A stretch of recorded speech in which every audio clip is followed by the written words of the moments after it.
Hello, everybody. Welcome to Nintendo Pow Block here on Buzzword Network. I'm your host, and Let's Take Excited AV. Joining me is the one, the only Buzzword himself, Mr. Corey Dirrig. Hello, good sir.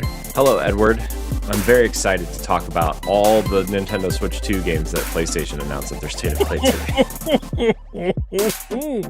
Dude, I read that note in Family News and fell out. I was just like, this is so shady. But we're a Nintendo podcast. We gotta do something. We gotta do something to spice it up. But Corey, the thing is, you literally are not lying, because it was like all on Twitter, all on Nintendo Live, all the stuff that was coming.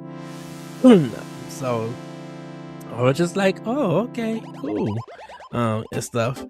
But yeah, everybody, Sony this week had not this week, but Sony showed off a state of play. They had about 32 games, plus. And about 27 of them are coming to Switch 2. Switch pretty 2. much. That they announced for games that's coming throughout 2026. That's coming in the close to the mid of the year. And then they announced one game for 2027. And then there's some games that we just don't know. So, I mean, they can still do another state of play later on, because there's still games that have been announced but haven't been dated yet. Now,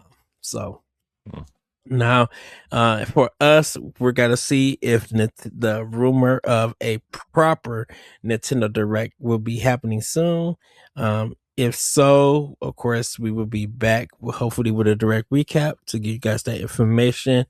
Now that all that information is out, besides the Nintendo Direct or Indie World or whatever, we know what comes. We know Microsoft's deal, we know Nintendo's third-party deal, and we know what Sony is bringing. So there's a lot of games that are coming to various platforms throughout the year. Yep, and it's gonna be great. It looked so good today. Yesterday, I couldn't believe it. I couldn't believe how good, like, it was a state of play. So I was like, I don't need to watch it. I'm sure they're going to show Resident Evil 9 for the 9,000th time, Pragmata for the 4,000th time, and, Marathon, and, maybe one or two other things. But then they're like, it's an hour long. And I'm like, oh, okay, well, that's a nice chunk of time. Right. And then, dude, a God of War trilogy remake. What? Yeah, that was a very big surprise. Well, the first game has been rumored to be being remade for a long time, like a couple years, like maybe even since before COVID, really. Because David Jaffe was talking about it on his YouTube show or whatever at one point, and I was like, man, like, that would be so cool if they brought the first God of War forward in some sort of like modern capacity. But the whole trilogy, man, 2's the best one. So excited. I'm so excited for 2 and 3, dude. I'm like beyond, like, I can't tell you how excited I am for God of War to be back in like the way it's supposed to be, hopefully. Yeah. 2 is really, really good. I think, dude, 2 is the best one by far, in my opinion. I think it's because it's balanced in gameplay. It's not too long than the first one.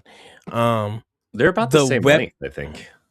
It's that opening though, right? Like the opening against the Colossus, right? And like you still have like all your powers from the first game, and then you're like, obviously they're slowly stripped away, right? Because like they're Metroiding you, like we said it before we started recording the show.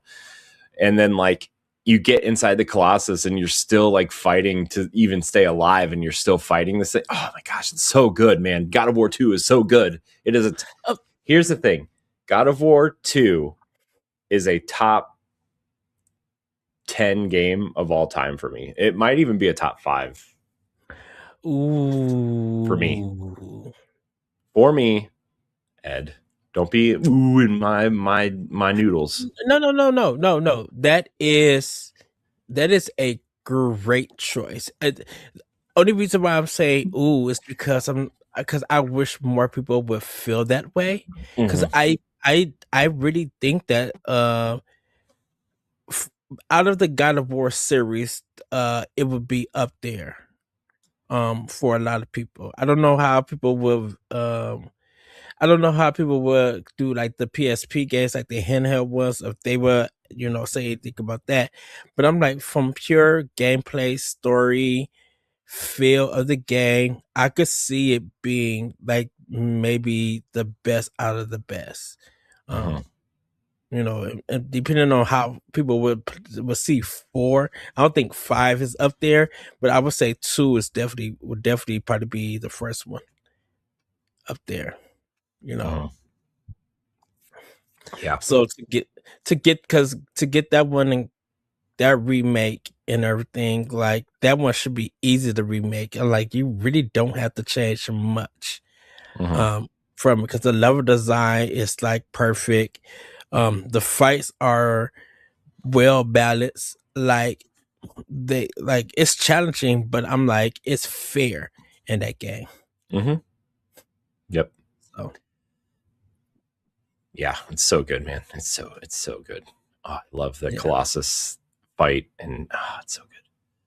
Yeah, I will say that it was good to see that a lot of games that they did announce did get like sequels. Like Dead or Alive is getting one, Legacy of Kain is getting something. Castlevania has a new one coming. Um, so it's good that a lot of those, because a lot of these series are doing their celebrations, whether it's 20th, 30th, or 40th, new games are coming out for those. So that's a good Mhm. way to celebrate it. Yeah. You know, Yep. so Good times. Good times. Love it. I yep. dude, also like, man, well, never mind. We'll talk about it when we get there. I We're was gonna gonna say Konami just the right thing by getting Motion Twin uh involved in the next Castlevania, but we'll talk about it. because Merchant Twin is from Dead Cells. Yeah. Um, And they and, did that. and They did that awesome Castlevania collaboration that but everybody loved. that's right. So that's why it was smart of them. They did the Nintendo route where they was just like, we work with Mercury Steam on Seven's Return, get the mugs on Metroid Dread. Mm-hmm. If you know that something is good working and you don't want to break it, get them in. Mm-hmm. Yep. So, One uh, last thing before but, we get into the main show, Ed. And yes. it really doesn't have anything to do with like with anything important.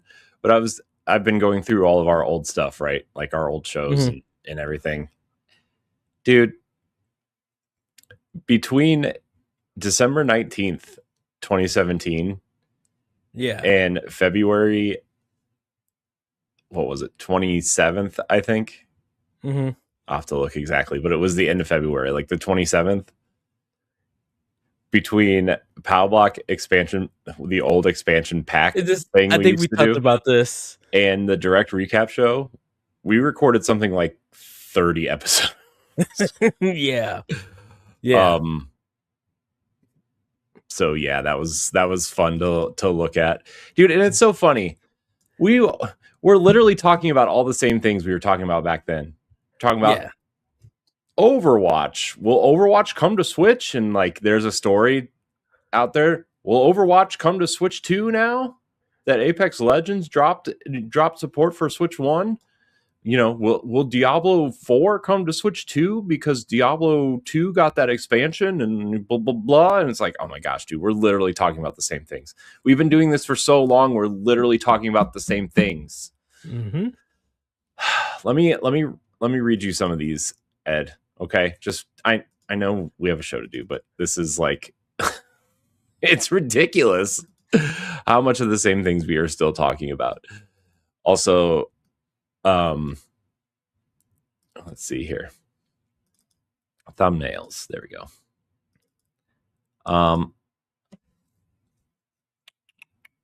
We were talking about Will Switch ever get GameCube support? No, but Switch 2 did.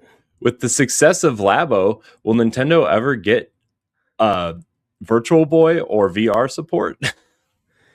No, but Switch 2 did. Well, Switch 1 works in Labo too. Switch 1's getting Labo. Or getting Virtual Boy. Oh, they said there's playable there too? Mm-hmm. Oh, okay. Let's talk about the Nintendo Direct. Let's see. Nintendo has a great first year of sales. Nintendo Switch has record-breaking sales month. When is Call of Duty coming to Nintendo Switch? Like, oh my gosh, dude. Metroid Prime 4. There's literally like 3 episodes in January and February where we talk about Metroid Prime 4 of 2018, by the way. Because I think a lot of news was dropping for that game. Yeah. It's just like, is Diablo 3 coming to Nintendo Switch? And we're literally today talking about Diablo 2 and Diablo 4 for Switch 2. Right. It's just like, oh my gosh, what are we doing? So yeah, it's something, man. Oh, a lot of Dragon Quest at the time. Mm-hmm. Oh, Dead Cells. The description of this episode. Could Motion Twin make a Castlevania or Metroid game? Like, well, our hypotheticals, our questions. 4/17. April 17th, 2018. Shovel Knight hits 2 million in sales. Where's their next game? Like, okay, Mina the Hollower is coming. Yeah. Oh my gosh, dude. Oh, the one that made me laugh that we literally just talked about 2 weeks ago. Nintendo of America has a new president. April 27th, 2018, by the way. Not now they have another president. Man, it's just like what new games come to Nintendo Switch Online. Look, there was times that we didn't didn't have news, but when we got it, we took full advantage of it. I know. So, Pokemon Red and Blue remake coming to Switch? Question mark. Nope. By the way, didn't happen. I mean, Let's Go. The Let's Go games are essentially red and blue. I mean, yellow and gray, I guess. Yellow and brown. But you know what I mean? Like, I mean, it's that era. Yeah. But like, I don't know if you saw I didn't put it in the news because I couldn't find like a decent source, really. But I didn't know if you saw that rumor floating around that Fire Red and Leaf Green are coming to Switch 2. No, I did not. I think something else Pokemon really. Oh, Pokopia. That's why that's been coming out. It's been news about that and previews and stuff coming out. So I didn't see nothing about Red or Blue. Yeah, there's like it's supposedly coming out, but because wasn't Red and Blue, didn't that get re-released for like, was it $5 or $10 each on 3DS? So here's the thing. People are mad because they're going to probably the rumor is they're going to charge money for Fire Red and Leaf Green instead of putting them on the Game Boy Advance NSO. And I was like, don't any of you remember when the Game Boy and NES games were $4.99 on the 3DS and they charged $9.99 for Pokemon? Right. Does nobody remember that? Also, do you not remember that you have to split it 4 ways now? Too? Exactly. Between Game Freak, the Pokemon Company, Nintendo, and like the porting house. Like, right. Plus the shipping, or not, well, I guess you don't have to ship it, but Well, maybe if they make a physical, that'd be cool if they made a physical, dude. Yeah, I could see them making a physical and selling it like hotcakes. Yeah, and like the rumor is that like Pokemon Home will be supported, and like they're gonna do some quality of life things to make it compatible with modern games and stuff. So right. They'll probably just like reanimated the whole game and everything. Because like I think Blue and Red definitely need a remake. I would, dude. It's even if it's just Fire Red and Leaf Green coming, I'd be just fine with that. I really like Fire Red and Leaf Green. I think that's like, I mean, especially as of now, those are the definitive versions of Red and Blue, right? So, dude, and you got to get Fire Red because Charizard.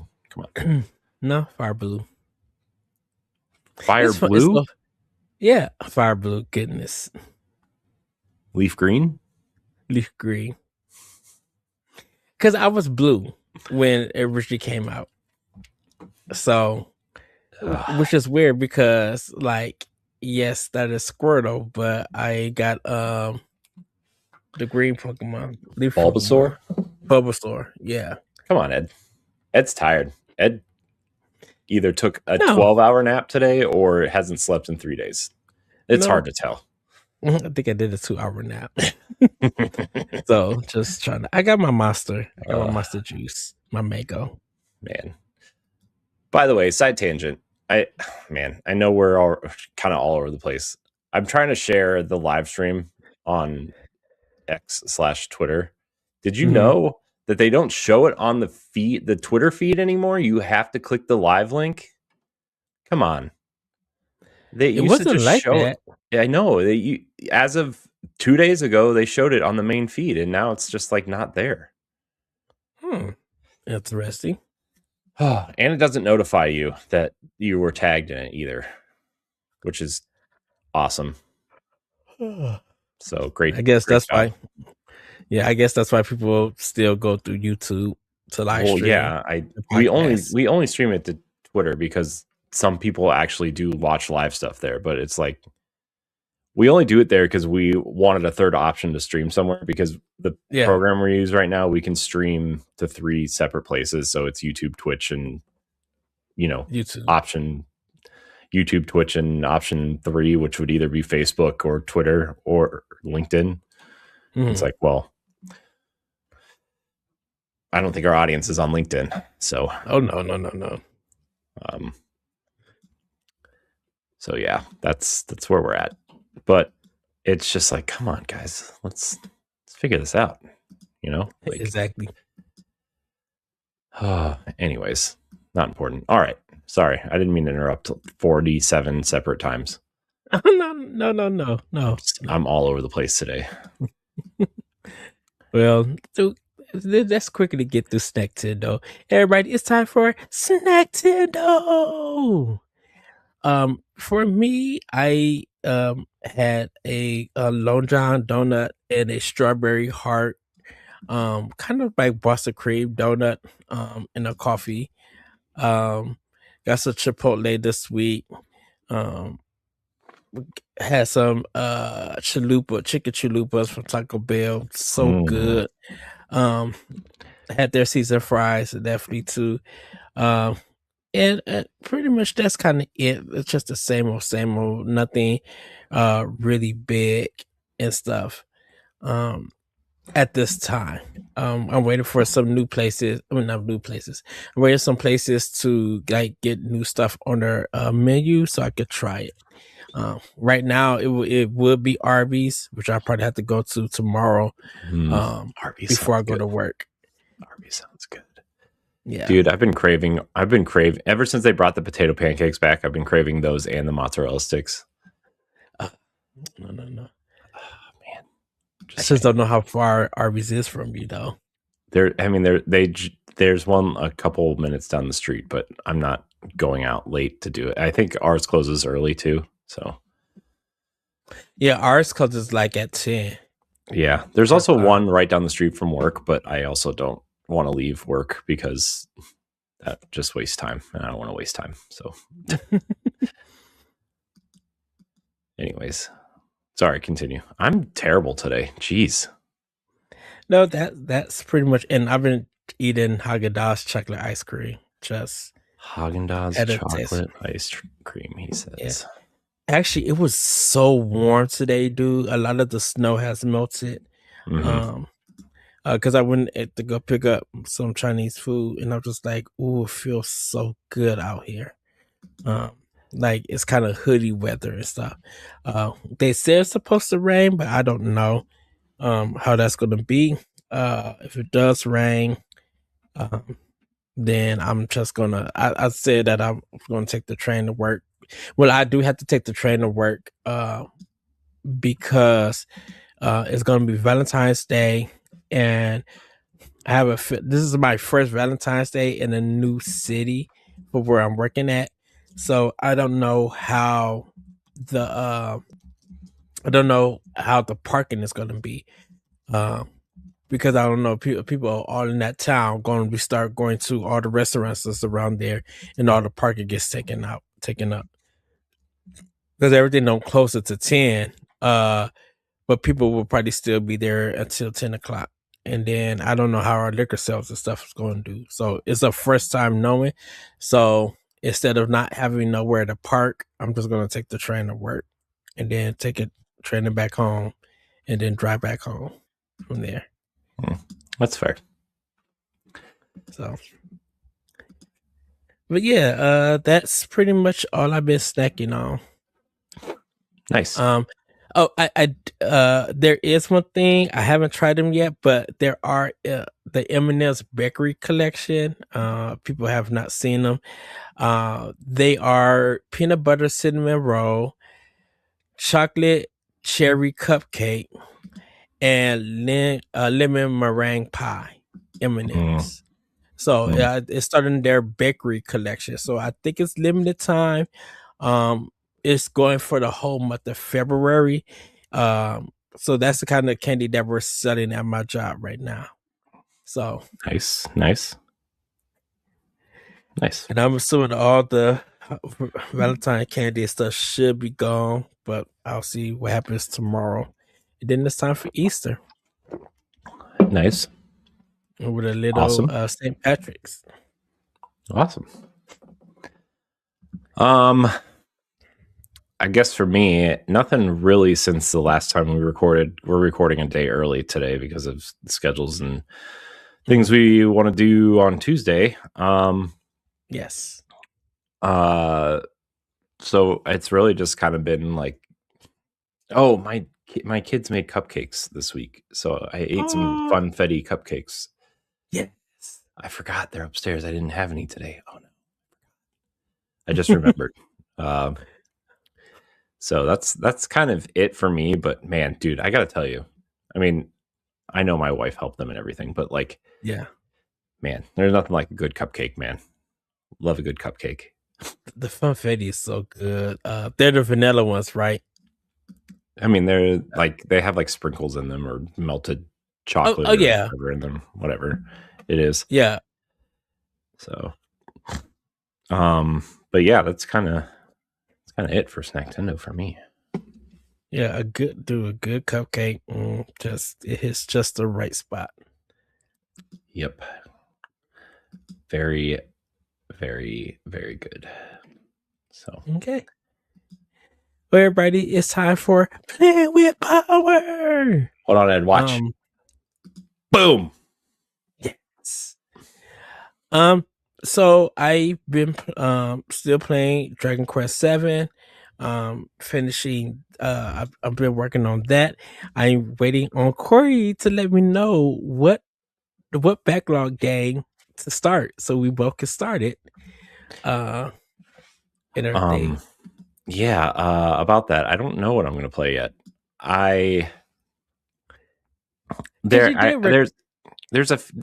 So I asked my daughter what to play next. That's basically what I did. She said either Minish Cap, Golden Sun, or Fire Emblem, the first one, which is the Binding Blade, which is I think is the third one or fourth one, technically, but the first one that came to America. Yeah, man, like I want to play something other than Fire Emblem, like in my mind, so I don't get burned out.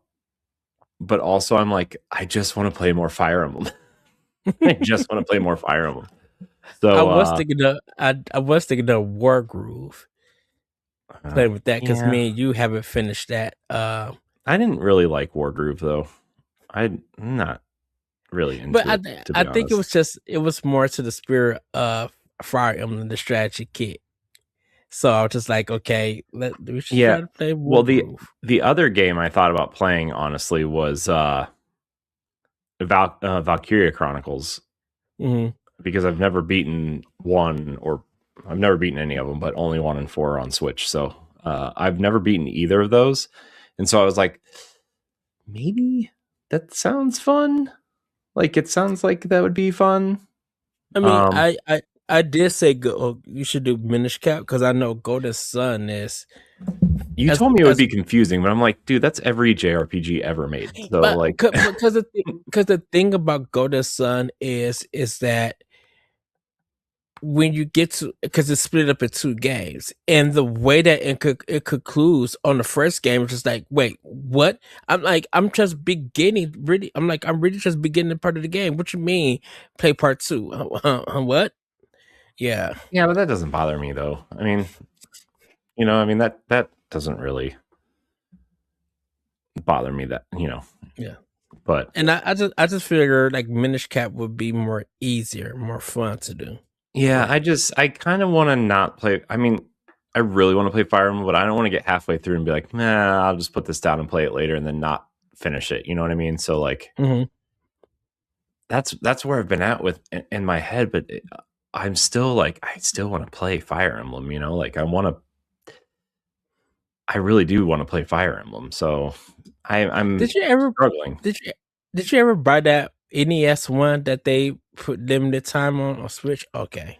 I wanted to. I thought about it, but I'm like, dude, if I ever go replay the first game, it's going to be Shadow Dragon on the DS, right? Because I could virtual card it to you, right? It's not available anymore. I brought it though. You bought it, but you didn't redeem the code or anything? What you mean? I brought it on Switch when they had it available. I know. What do you mean you can gift it to me? What are you talking about? You know how they do the virtual cards? Like the transfer of the Switch? It's only for the account. It's only if you own 2 Switches on the same account. It's not between 2 Switches and Switch. I thought I could lend it to you. That's what I mean. So. I don't like the game share. I don't know. It doesn't matter. I'm not going to play it. Don't worry about it. I mean, it's nice from a historical context, and maybe someday, but also like, if I'm going to play the first game in like a real capacity, it's going to be Shadow Dragon on the DS until they bring it to Switch 2 with that second screen. Or if they just port the games in HD so I can just play them. Man. Anyways, but I beat Path of Radiance. Did I talk about that on the last episode?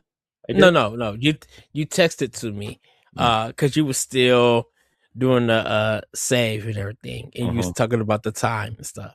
And then throughout the week, you said, "Hey Ed, I ended up beating the game." Yeah, and that's when you started talking about what to play next. Yeah, so I guess I was playing it on Super Bowl Sunday, I guess is what it was. Yeah, I think so. Yeah. And so like I turned the game off. It was so boring. I'm glad the Seahawks won, but it was so boring. Everybody's been saying that. Like the Super Bowl's always boring though, in my opinion. Like it's either like a low scoring game or a blowout. There's never any like nice in between. So because I think it's always about the halftime and I didn't watch that either. Commercials. I didn't watch the halftime show either. Not that I was opposed to watching it. I just didn't. I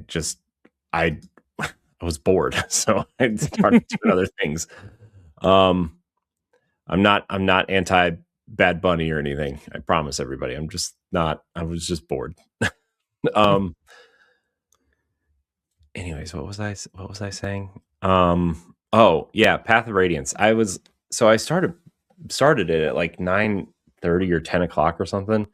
And I'm like, I finished the second to last battle, and it was like 10:30, and I was like, the last battle can't be longer than like an hour, can it?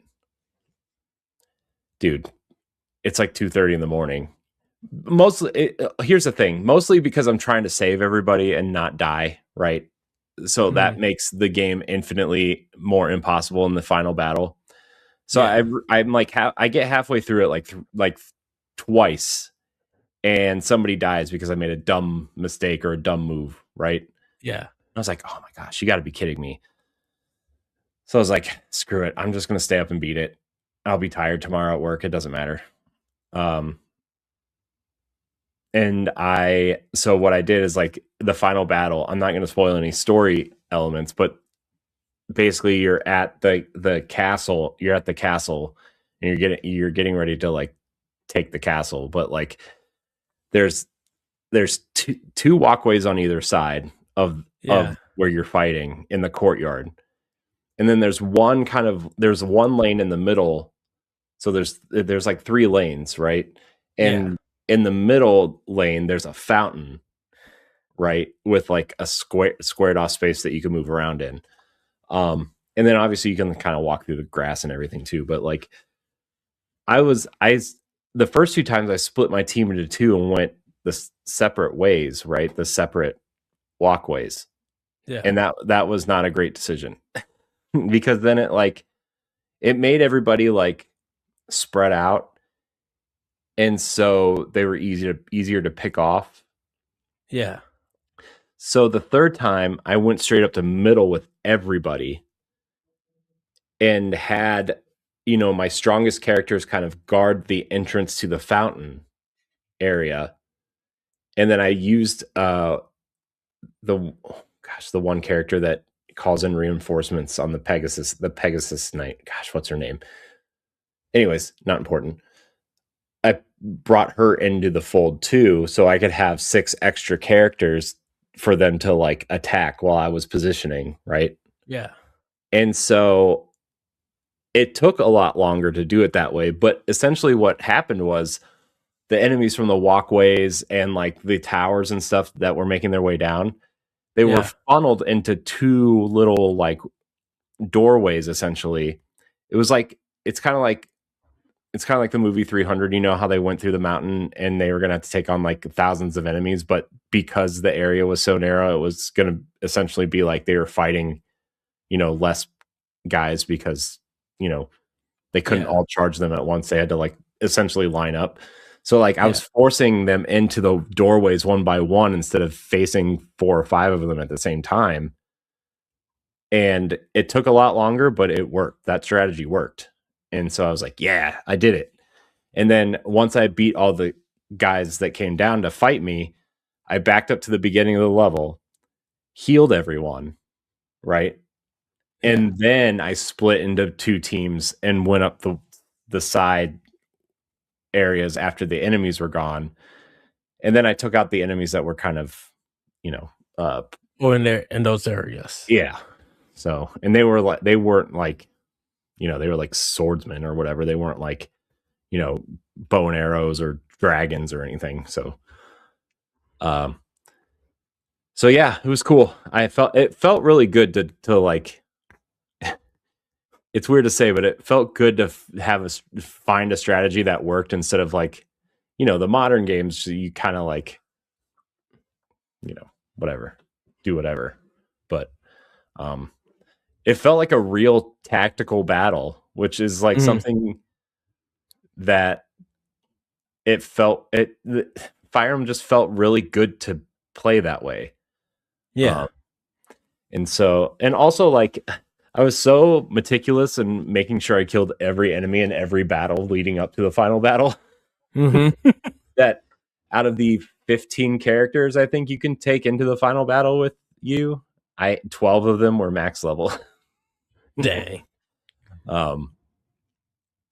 So, and the only ones that weren't max level were characters that you get kind of like later in the game. So, and by the time you get them, like the enemies you're fighting are kind of too powerful for them to fight. So like you either have to like take their health down a little bit and then let the lower level character kind of clean them up. Yeah. Or just not use them. So I tried to do the first strategy, but my characters that I had were already too powerful. So they would like take guys out in one hit, essentially. If you're doing the rock, paper, scissors thing. I always wondered why intelligence system never balanced that out. Why they never they did allow they do now with the paralog system. That's how you balance it out, is you make the side quests to go grind, or Engage had the training missions where you could like literally take your lower level characters into a training area and just train them. But yeah, I don't know. They definitely this game was weirdly balanced, to be honest with you, because like it was really hard up to a certain point where you're like in the probably around chapter like 14, 15, somewhere in there. There's like there's a 4-stage level where there's like 4 battles that you have to fight through to beat the level. Yeah. But after that level, I don't want to say it got easy, but it like difficulty spike dropped. And so that's kind of like me with Dragon Quest 7 right now. Because I've been doing all the battles while grinding, just making the game go faster. And there's the job system, and I've been leveling up the job systems, but also getting stronger. And I got to a point where I was finding these silver puddle kind of things. And if you beat them, you get like 10,000 experience points. And if you get 8 hits off of them, that's your experience points. So there was a cave in the game that I was just straight grinding for about 2 days and got to the boss and just wiped them. So now it's just like, for most of the characters that I encounter, they all run away from me because I'm too strong. Nice. That's so fun when they do that. That was another game I thought about playing too, was like the Dragon Quest 1, 2, 3 trilogy, like the new the HD 2D remake ones. But I don't own them, so I would have to buy them, and I really don't feel like buying things right now. But I don't know. It's not like that. And then I was like, oh well, I had the Final Fantasy Pixel Remaster collection. Maybe I should play like Final Fantasy 4 or 6 that people really love. And then I was like, but I haven't finished 7 yet, so maybe I should do that first. I think if anything, 6 would be the one to play. Yeah, everybody says 6 is the best one, and I'm like, yeah, maybe, I guess, but like, is it? I don't know.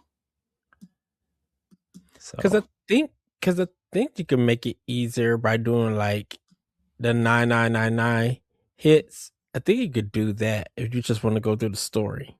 Yeah, but I don't want to do that. I want to play it. I want to play it like it's intended until I get frustrated or bored, and then I'll do that. Because that's what I did with Final Fantasy 9.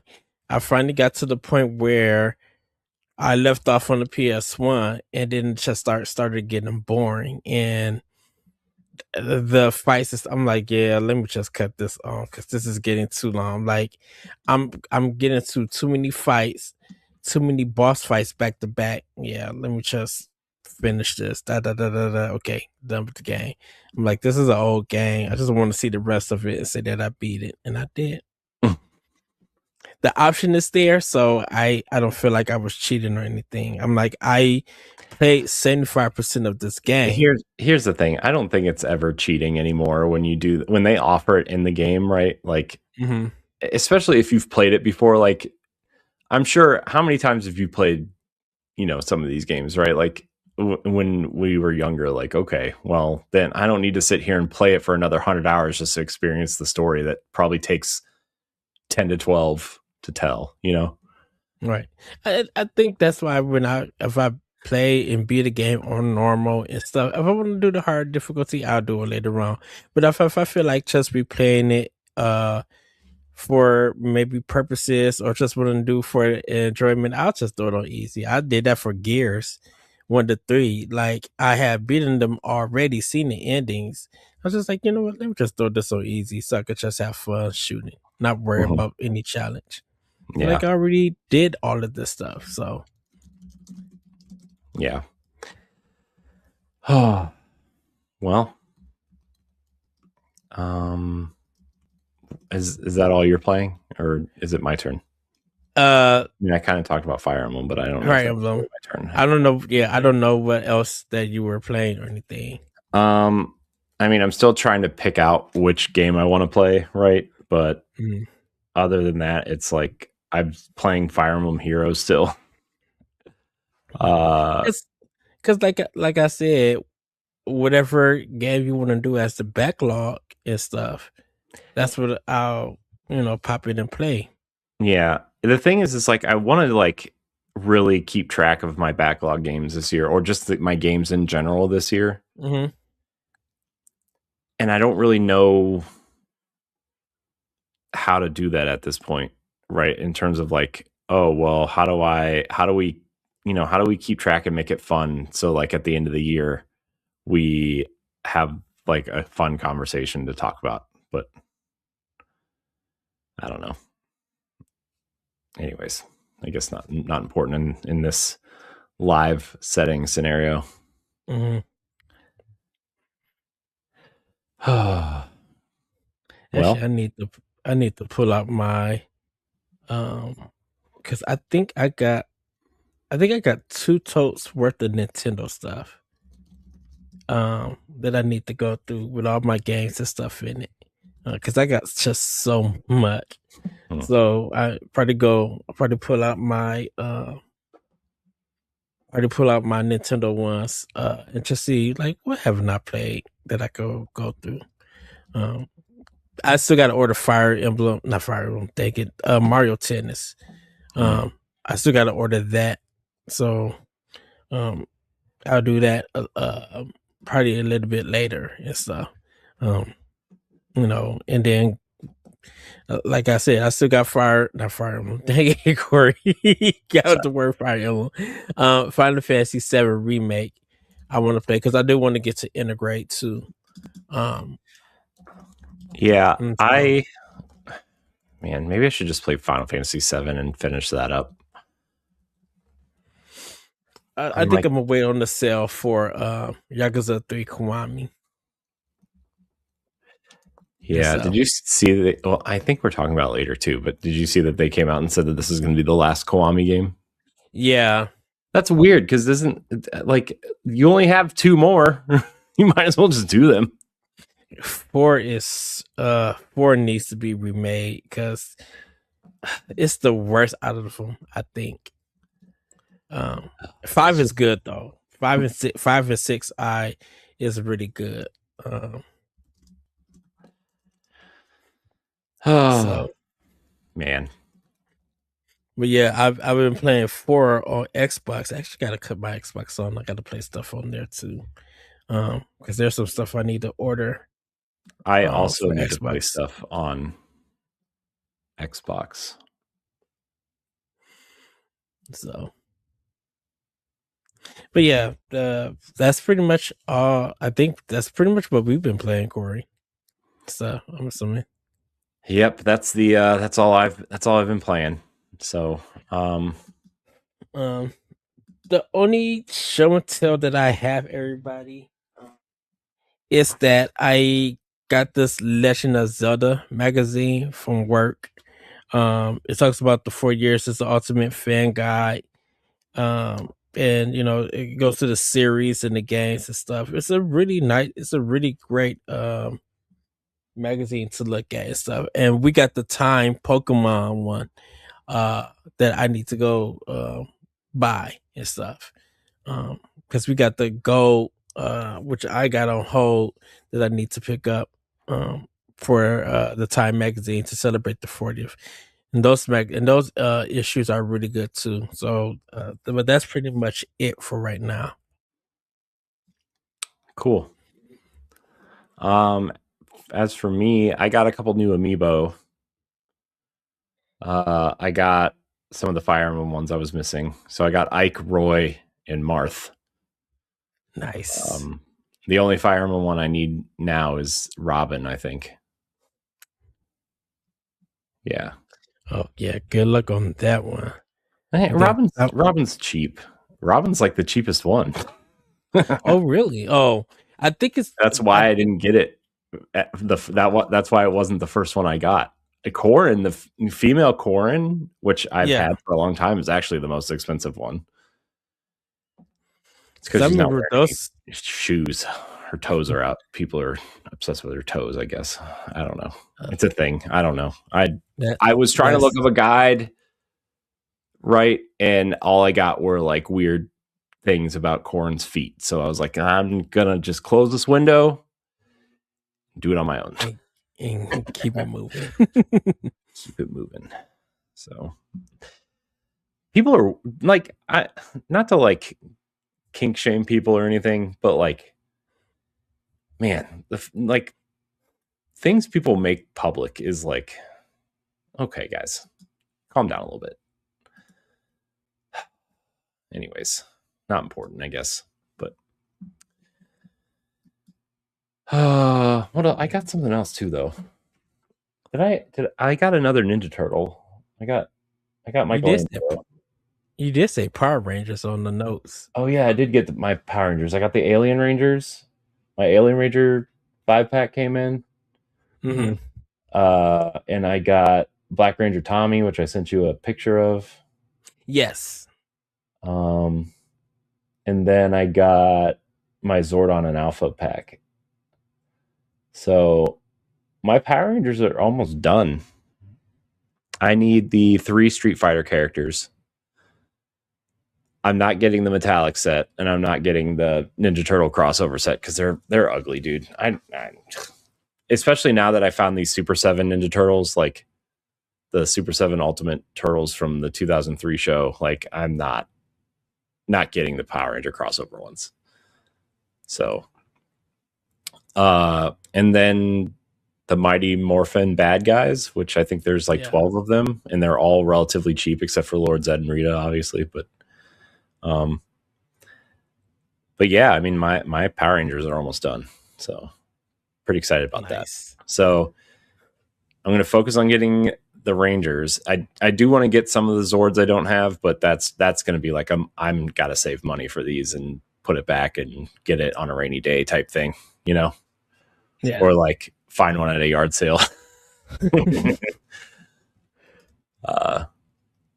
But yeah, man, the Super 7 Ultimate Turtles look really nice. Yes, nice.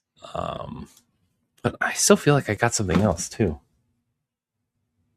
I got some of the other Smash Amiibo that I was missing too. I got Peach, Samus, Luigi.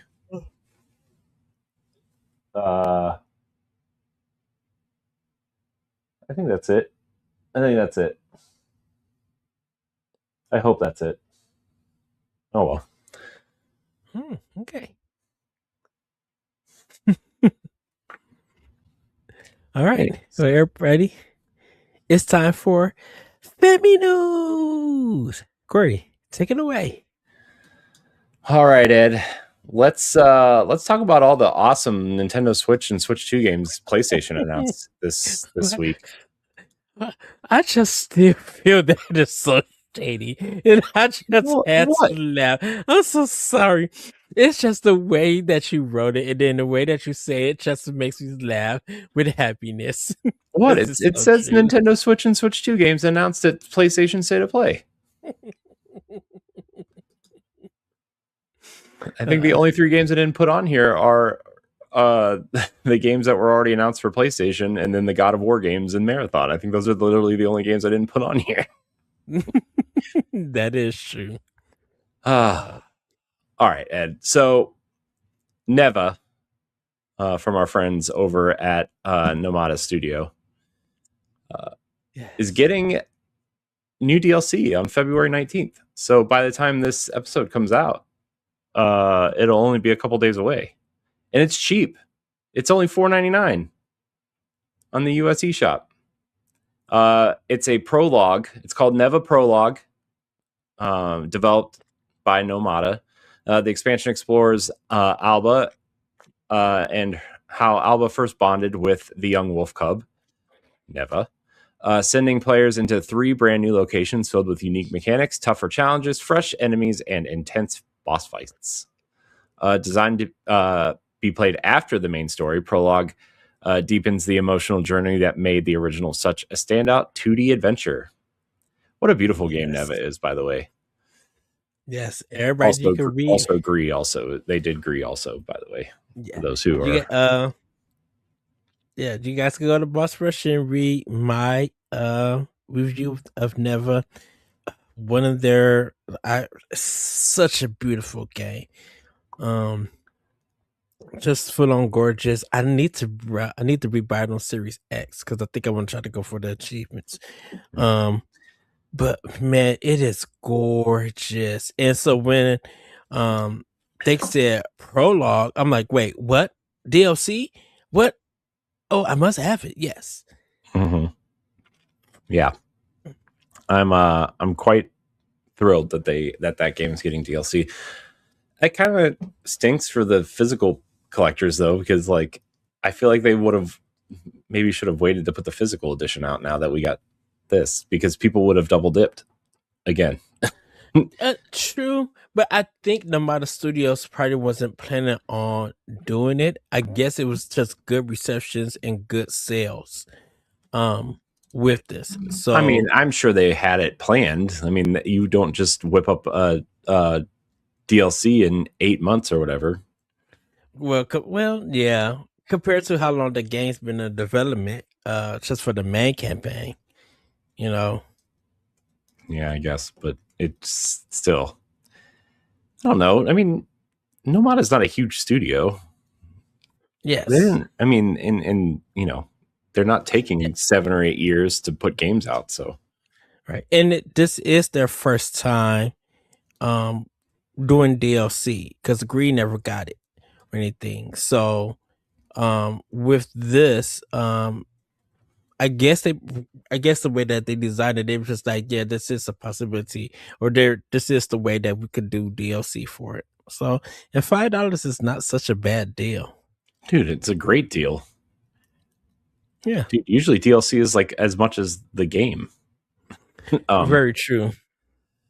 So yeah, good on them, man. I hope it sells well. Also, I wonder if they took note from like Silksong, right? Because Silksong was really cheap, right?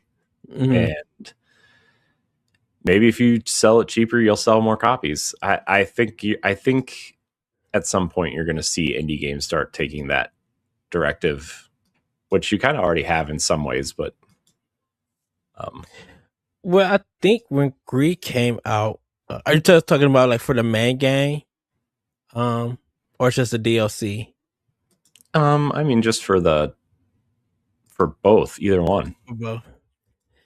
Because I know when Greek came out, it was $19.99. I think the same price point was for Neva. I think Neva was $24.99. It might have been $24. Okay, but still cheap. But it's still cheap. I thought they did a pre-order sale for it. If they might have, I don't. They might have. Yeah, I don't remember.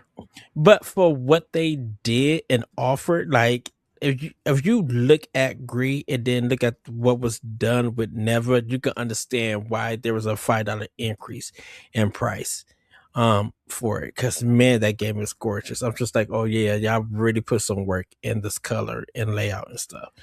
So yeah, but I don't really question the price of indie games when like, I mean, unless it's like $39.99, that's when I'm kind of like, okay, you're kind of creeping up. And I understand everybody's financial situation is different, but like, yeah, I don't know. I remember that again, this was like 20 years ago, but like, I remember when like Xbox Live Arcade was coming onto the scene and like the indie games were like $10 and you're like, and then when one hit like $14.99, you're like, whoa, it's like, ugh. We, but then also I remember when like Pac-Man was like $29.99 on the original Xbox when Xbox Live first launched. I was like, Dang. Okay. Shoot, Pac-Man Champion was like 1999 when it hit PS3, and that mug was big, even though it was coming from Namco. Yeah. So, you know. So man, video games. Video games are fun. But anyways, let's talk about some other things, Ed. Yes. Konami has revived Castlevania for its 40th anniversary, and they say Belmont's Curse is just the beginning. So they revealed a new 2D Castlevania game today, Castlevania Belmont's Curse.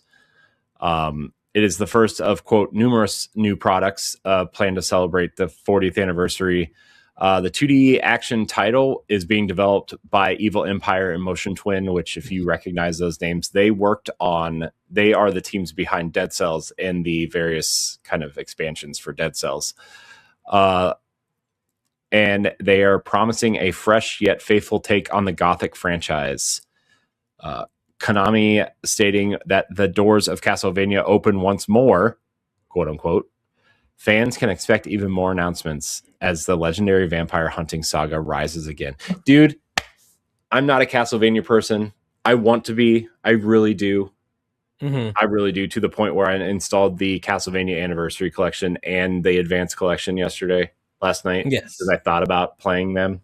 And I launched the first Castlevania at like 11:45, and I died at the first boss. I was like, I'm falling asleep while I'm fighting this boss. I'm turning it off. Oh, the bat. Mm-hmm. Yeah. And like, I was kind of confused at like the NES game. I'm like, I have all these buttons on these controllers, and they all do the same thing. Which one is? Why can't I use the holy water? Which one is it? But anyways, side tangent. And didn't realize that you had to press up and attack in order to do it. Yeah, I did. Yeah, I forgot. Here's the thing. I have never deeply played Castlevania ever. Mm-hmm. I've played the first one a handful of times on a very like light level, right? Like, maybe like a half hour here, 20 minutes here, trying to just like, people love these games. I need to give them a shot. I need to play them. And then I just kind of like am bad at them because it's an NES game and they're all hard when you don't play them. Yeah. So yeah. But man, dude, this game looks so good. It looks pretty good. Dude, it looks incredible. The animation is incredible. Like it art, looks like the color palette is incredible. The bright colors mixed with the purples and the blacks, like, dude, it just pops. It pops so well. This game looks like what I think everybody wanted Bloodstained to look like. Well, because it's going for the 16-bit graphic, and the thing about it is that it's 2.5D. No, the graphics, 16-bit graphics. It's going for kind of a little bit for that look. Because it has a little, in a sense, it has a little kind of motion to it and everything. So if you like look at the motion between Bloodstained and Castlevania, or even the other Castlevanias, they don't have that kind of look to it in its frame, in its framing. They're kind of, it looks like they're mixing Super Castlevania 4 with this modern style because of the way that you use the whip to grab onto things. It looks a little bit definitely action packed. I believe it's still that Metroidvania kind of style, so it's not 2D level by level gameplay linear. For it.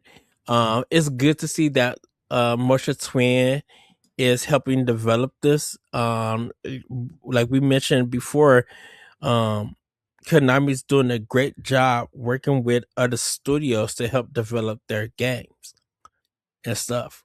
I think that's why a lot of people, it looks like it really looks like the Castlevania series is in good hands, since Igarashi is doing the Bloodstained games and stuff since he left Konami.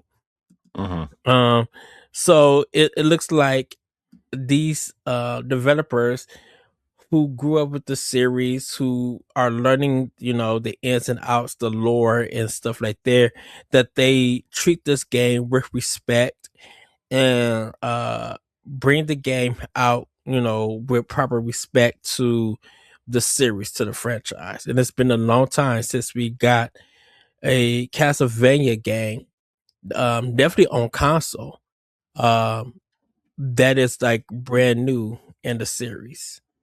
Mm-hmm. So, because I think the last one we got that was 2D for it, I think was the one for 3DS. Yeah.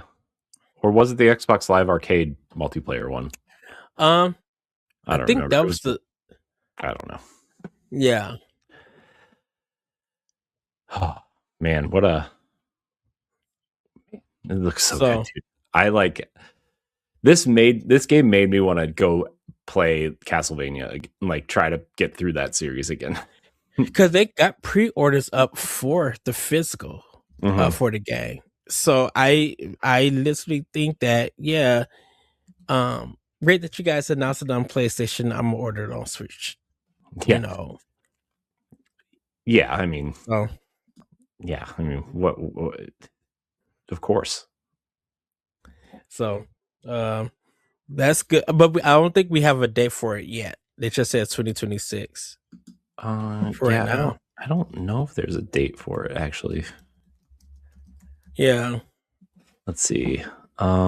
This is Castlevania's website. It just says 2026.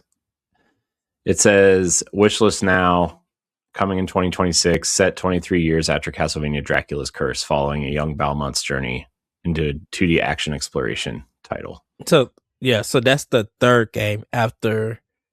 But this would technically be the fourth game in the timeline. In the timeline, is it the fourth game? It should be, because I don't know because after Dracula's Castle, you have Super Castlevania 4, and then you got Castlevania Bloodlines on the Sega Genesis. So I would have to find out what the timeline is, but those two games should be after this one right here, after Belmont's Curse. Yeah. So, man. Looks so good, man. Yeah, but it's at the, with Mushroom Twin and Dead Cells, and the popularity of that, people know that it's in great hands, and that game is going to do numbers. It's going to do good in digital sales and physical sales. And I think I posted this. I know I posted something about NGS when we get to it, but I kind of posted that I think the upset at Konami has resided. I don't think it's there anymore for a lot of people, and I think Konami is, like Capcom, making a comeback, because I'm like, when have they ever been in a presentation that they presented games heavy than everybody else? They got like 5 announcements in this presentation. On top of, we got Super Bomberman Collection on Switch for their Partners Direct. So in reality, like, Konami put out 6 announcements. Well, plus we got maybe you said this already, but we got Delta Snake Eater last year, not on Switch, but Yeah. And that got really great reviews and ratings and stuff. So, I think people got, like, you got Silent Hill F, you got Metal Gear Solid Snake Eater, you got Super Bomberman Collection, you got the other games that we're going to talk about, and then you got this Castlevania. So, like, Konami is making a comeback. It looks like they're going the right way and producing some great hits, some great content and games. Yeah, good for them. Like, I know they got a lot of crap when the whole Kojima thing went down, right? But like, good for them.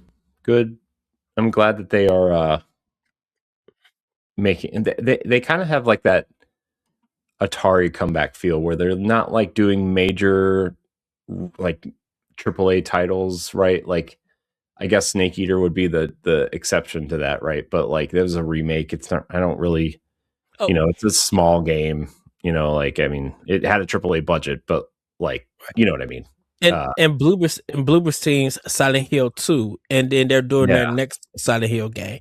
And like the games are not developing really internally. They're working with the correct partners to make these games, right? Like you said, Motion Twin, like, man, I feel like we were talking about that at some point when Dead Cells was like really hitting its stride. I was like, man, they should make like a Metroid or a Castlevania game.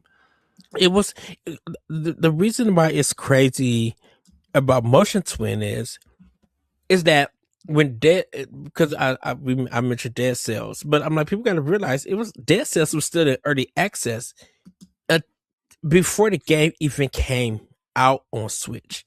Like, that thing got leaked, and I think a Best Buy or Walmart ad. I think it was a Best Buy ad, or it was. I think it was part of that big Walmart leak that happened. Because they revealed, I think Amazon were also doing pre-orders on it. Maybe it was Amazon, which is something we talked about in January of 2018. Amazon leaks a bunch of Nintendo Switch release dates. Yes, because when the game said that, when it actually got announced, when it got properly announced, they were just like, okay, it's coming to digitally on the eShop, because it was coming only for Switch at that time. They was just like, the full game's coming out on Switch, and then, of course, PC on this day. And then 2 weeks later, we'll be releasing the physical, and you can pre-order, because I pre-ordered my physical copy at Best Buy. And when they found out the physicals was coming, everybody just straight waited. Some people did buy the digital, but most people waited for the physical to buy it.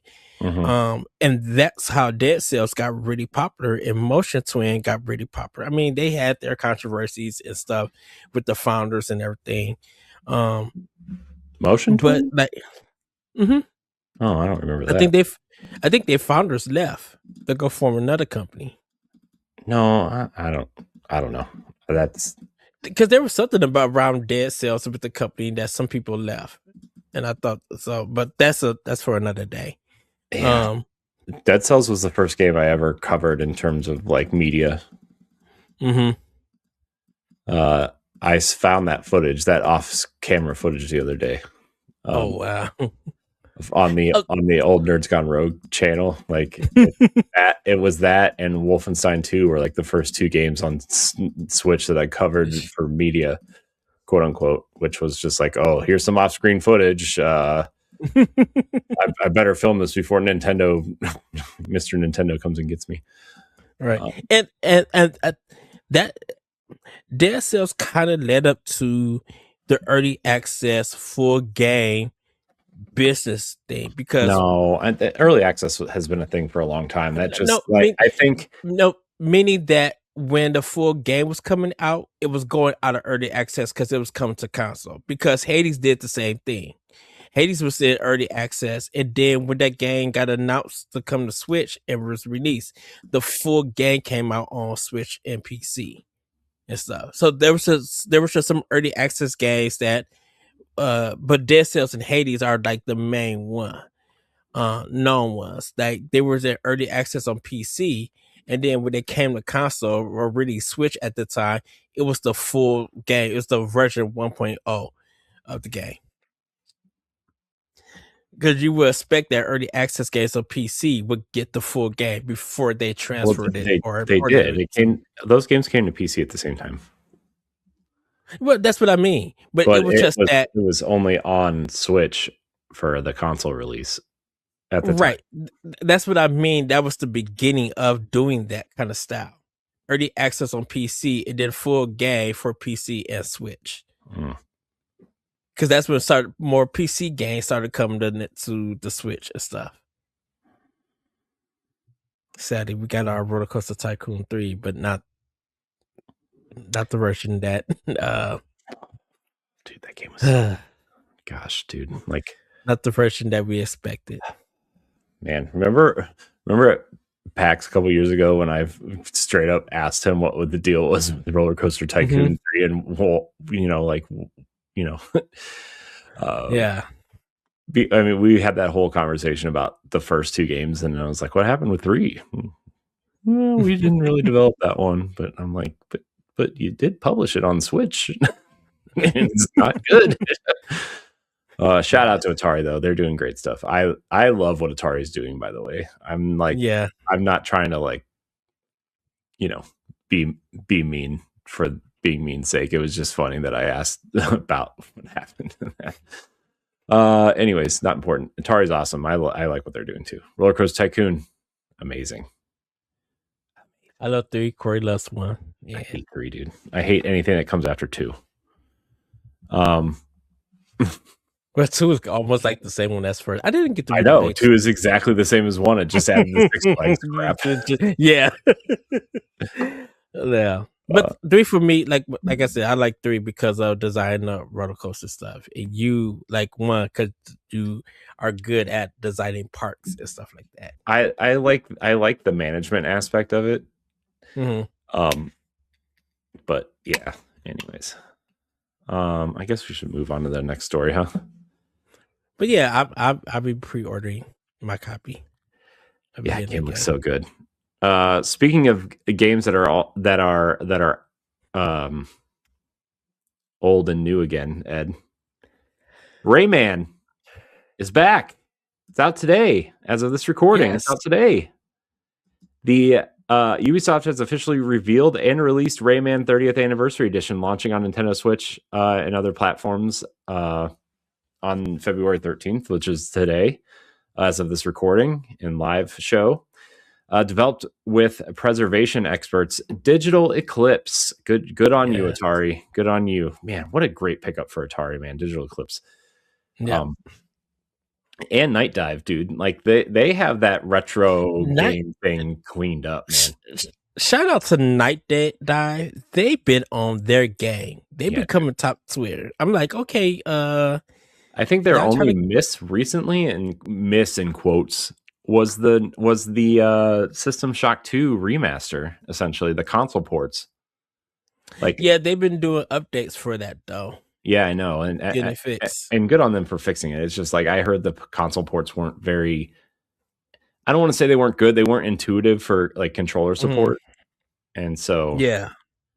But I heard the System Shock remake they did was amazing, and the Turok games were like the remakes of the Turok games, remasters of the Turok games were good. They did Dark Forces, Star Wars Dark Forces, right? Or was that Aspire? That might have been Aspire. A lot of the Star Wars stuff is by Aspire. Yeah, I know that. I just anyways, they're doing Night Dive's doing awesome stuff, and like, man, I had an itch to play Turok the other day, and then they showed the Turok Origins thing during the direct. I'm like, do I really want to try to play Turok in 2026? I need to get ready for the origin story of Turok, Ed. By the way, did you know that comics from the 50s? Like, what the heck? What, Turok was? Yeah. I thought that was the original IP. No, it's a comic book from the 50s. I did not know that. Also, sort of related but unrelated. Disney owns Turok, by the way. I don't know if you knew that or not. No. How? Yeah, I don't know. I have no idea, dude. I must research this. Wow. Because I remember the 360 PS3 Turok reboot that was good, but nobody played. Yeah. Disney Interactive published that game. Ooh. It was one of Disney's games. And I was like, why did Disney publish this? And I was reading up on it, and they if they don't own it now, they owned it at one point. Yeah, I'm gonna have to look it up and everything. Anyways, back to Rayman, because this is Rayman 30th Anniversary Edition. It includes 5 classic versions of the original Rayman, spanning PlayStation, Atari Jaguar, MS-DOS, Game Boy Color, and the version I played, Game Boy Advance. That's crazy that two Nintendo Nintendo versions are on a PlayStation. But then but then you go back and think about it and like, nope, the Capcom classics, all of that was Nintendo on PlayStation. Well, the Super Star Wars games all came out on PlayStation and never anywhere else. Remember that? Yeah. Yeah. Plus, Ed, this collection has a never before playable SNES prototype. Players also get 120 bonus levels, a reimagined soundtrack, modern quality of life features like Rewind and Infinite Lives, and an exclusive 50-minute interactive documentary packed with new developer interviews and rare concept art. Yeah. Gosh, dude, Digital Eclipse kills it with these collections. They're so good. Even when the games aren't good, the stuff they it's not their fault that the games aren't good, right? But like, you know, when these collections comes out, they have like the interviews and especially like you look at the Cowabunga collection for Turtles and it has all the box arts and the manuals and like scanned in and you can like zoom in on them and it's just so nice. I kind of just like, do I rebuy that game for Series X? Their only miss, Digital Eclipse only miss, Power Rangers. Just gonna throw that out there. Did it do Night Trap also? Yeah, I think so. Okay. But again, not their fault that game's bad. It's just a bad game. I mean, they cleaned a lot of stuff up on there, so. Well, yeah, but it's, yeah. Anyways, I'm excited for this, dude. I really like that first Rayman game on Game Boy Advance. I really love the Game Boy Advance version. I've never played any of the other versions, but I absolutely love the Game Boy Advance version. I played it on PlayStation 1. Did you? Yeah, but I never finished it or anything. I played it. I enjoyed what I played. It's not really. It was just I think because I was also doing Crash and Spiral and stuff and other like platform games. It's just Rayman didn't just didn't do anything different or new for me. But then when the later games came out, that we know Rayman now, I was just like, yeah, this is top tier Rayman that I love and stuff. Mm-hmm. Yeah, good on them. Good on Ubisoft for doing that with them. It's a big one for Ubisoft, I think, because obviously they've been doing a lot of things lately. Shout out to Digital Clips, Panic Button, Blue Point, Night Dive Studios, like all of these studios who, whether they porting or reworking or remaking games and stuff, they put in the work and really bring a great quality of life to these games and stuff. So shout out to all of them. Yeah, they're doing awesome work. It's even we talked about it earlier, but even someone like Panic Button, they did the Switch 2 fixes for the Switch 1 games. Yeah. So speaking of old games coming to Switch and Switch 2, Ed, 2 Legacy of Kain games rise again on Nintendo Switch and Switch 2 this March. The legendary dark fantasy saga Legacy of Kain is making its return this March with 2 titles headed to Switch and Switch 2. Legacy of Kain Defiance Remastered launches March 3rd, reviving the climactic chapter of Kanan. How do you say that? Raziel? Raziel, yeah. Twisted Fate in Nosgoth with updated visuals for a new generation. Later in the month, Legacy of Kain Ascendance arrives on March 31st, a fast-paced 2D action platformer prequel to Soul Reaver, which was the first game, I think, right? Legacy of Kain Soul Reaver is the first one, or was Blood Omen the first one? Blood Omen is the first one. Okay. Blending retro pixel art, anime-inspired cinematics, and story-driven gameplay. both titles will also be bundled together in the Heart of Darkness collection, giving fans the ultimate return to Nosgoth. Also, it's worth mentioning that there is a playable prototype of the unreleased 4th game, apparently. Yeah. In this collection, or in the remaster for Defiance, at least. Yeah, there is Matt McMuscle. He did he got a show called What Happened. He talked about games whether they got canceled or they got completed and they didn't do well, just like the whole process. And this is one of the games that have a history of the developers. I think they were 80% done with the game and stuff. They with their deadline, and then they just full on cancel it, and then I think the studio disbanded or closed and stuff. Well, it's Crystal Dynamics, isn't it? Isn't that who did this game? Didn't Crystal Dynamics? Isn't this Crystal Dynamics game? Or was it iBoss or something? Core Design, maybe? It was someone. It might have been Crystal Dynamics, or because they were the owners of the series, but it was a different developer at that time making the game. It's a fascinating history about it. That I gotta kind of rewatch and stuff. Because I will tell you the truth, Corey. Only played Blood. The first Legacy of Kain I played on PlayStation 1, the top down RPG, action RPG. I beat that one. I beat the Soul Reaver games on Dreamcast 1 and 2. I've never played the second one, and I never played this one, Defiance. So I'm willing to give Defiance a chance. And it would be cool if Legacy of Kain the first one did get a remake or a re-release, because I don't think that game's been out since the PlayStation 1, I believe. Yeah, one of them was on Dreamcast, which is where I dabbled with it. That's the Soul Reaver games. Yeah. Okay.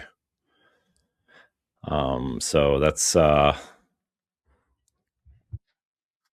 of where I'm at with that series. I would like to play them, but again, like, there's too much to play, man. Again, with the old games, Ed. These old games. I agree with you. Man. Dang, dude. All right. Well, let's move along here. Metal Gear. Let's talk about Metal Gear Solid Master Collection 2. It sneaks onto Switch and Switch 2 this August. Konami has officially announced Metal Gear Solid Master Collection 2 launching August 27th for Switch and Switch 2 for $49.99. This collection includes the first ever port of Metal Gear Solid 4 Guns of the Patriots, finally moving it off of the PlayStation 3 and onto modern consoles, along with the HD version of Metal Gear Solid Peace Walker. And still has it says with up to 6-player online support, but then I also saw a thing that said that Metal Gear Solid Online will not be included. Was that just the multiplayer for 4? And Peace Walker will still have multiplayer? Is that? I don't think 4 had multiplayer because there was like a true ending that like if you did certain things in the multiplayer, you got like a true ending of like a nuclear something or something. Oh, I just remember the campaign that people were talking about because I never got to play 4 and stuff. Yeah. So I guess another series I've never played is Metal Gear. And then Ed, the other thing about this collection is that it includes the first handheld entry, Metal Gear Ghost Babel, which was on the Game Boy. Players will also... Oh, go ahead. Oh, I do not remember this game on Game Boy. I can see the box art very vividly, but I've never played it. I think it kind of looks like the NES, MS, X versions of like that top down kind of. Because I wonder, does it? I wonder if it looks like the first one or Snake's Revenge. I think it looks like the first one. The first one, okay. Yeah. Let's see here. Players will also receive extensive digital bonus content, including screenplay books, master books, the MGS4 database, and a digital soundtrack. Physical buyers on Switch 2 should note that this is a game keycard release, while Switch owners will need an extra download for this collection. So, I posted this on my Twitter, and I haven't really got any answers, but that's fine. I'm like, I wonder if Nitty and Konami are going to bring Twin Snakes to GameCube NSO. It's so funny because I saw a lot of people online talking about asking where's Twin Snakes at. I saw so many people asking where Twin Snakes is at, and I wonder if Twin Snakes will end up on GameCube NSO. Because the thing about, and also Metal Gear Solid Revengeance, like where is that at? I mean, why that's not on volume 2? There might be a Master Collection 3 at some point, you know. But like, then what is these spin-off game? Like, because like, yeah, I know you can play 5 and Ground Zeroes on modern platforms, but like, but there's Ground Zeroes, there's Phantom Pain, there's that weird survival game that they did after Kojima left. There's was it Revengeance? Was there like the mini game trial ones, like the VR missions? Yeah, I think that's included in the collection. In the first one, right? Well, all 3 of them had, like the first 3 games had quote unquote VR missions. So there was the first game had VR missions. The second game was Subsistence, and then the third game was Substance or something. I don't know. Because I thought they had one. I thought they had a collection of those all by itself in one package. I mean that's the first collection, Master Collection. Of the VR missions is what I mean. Yeah. Like I thought it was like on PS3 or something. Like they took all the VR missions out of their games that were on it, and they put them out as a collection. And it's on the PS3 Legacy Collection. The Metal Gear Legacy Collection, which was it had 2 discs. The first disc had 2, 3, and I want to say Peace Walker on it. Mm-hmm. The second disc had 4, and then Metal Gear Solid and the VR missions were download codes, and people were really mad because the first game was a download code and not a disc. I remember that being a big deal. So yeah, that's cool. Metal Gear's coming. I'm glad that they finally got 4 off of PS3. I wonder how well that game holds up. I've always heard people either like love that game extremely hard or hate it with a passion. I've never heard anything in between. The NES games are on the first Master Collection, right? Yeah. Okay. Mm-hmm. Yeah, all the games are on there. So like the NES game, Snake's Revenge, and then the real Metal Gear 2 is also on there from the MSX is also on there. Okay, and then it's Metal Gear Solid 1 to 3. Mm-hmm. Okay. Yes, so then it would just be Twin Snakes, Revengeance, and then all of Metal Gear 5. Yeah.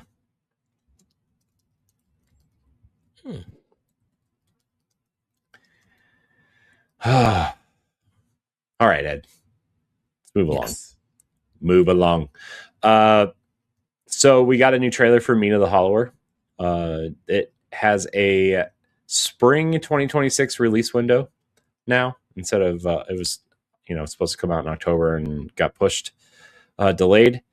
I saw Celia and Sean and everybody tweeting about it today, so that was cool to see. Or yesterday, maybe must have been yesterday. They're all really excited to get this game out, and I hope that man, this game sounds huge. They were all talking about how big this game was on Twitter, like that it's bigger than all of Shovel Knight combined, apparently. In terms of the scope of the game. So I'm excited, man. It looks really nice. It looks really good. But there's not really much else to say except there's a new trailer, but it looked really nice.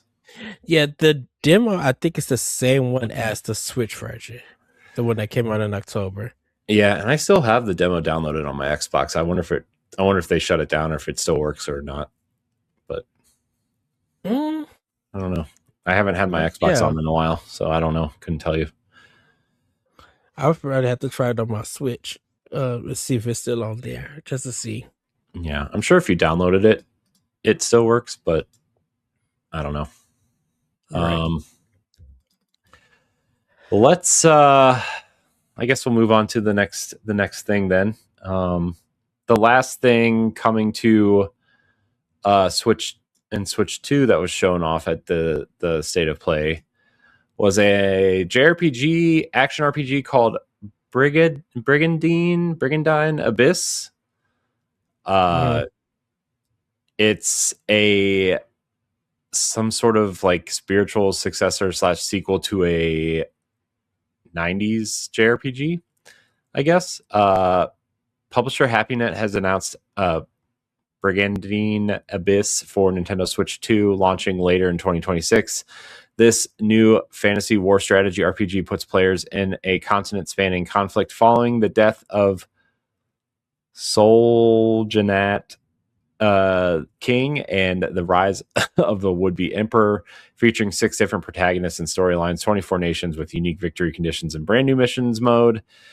It blends deep war simulation mechanics with classic strategy RPG elements.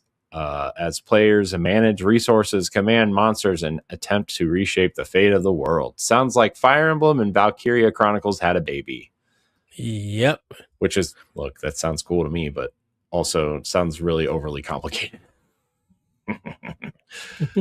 I don't know. It looked really nice though. It definitely looks like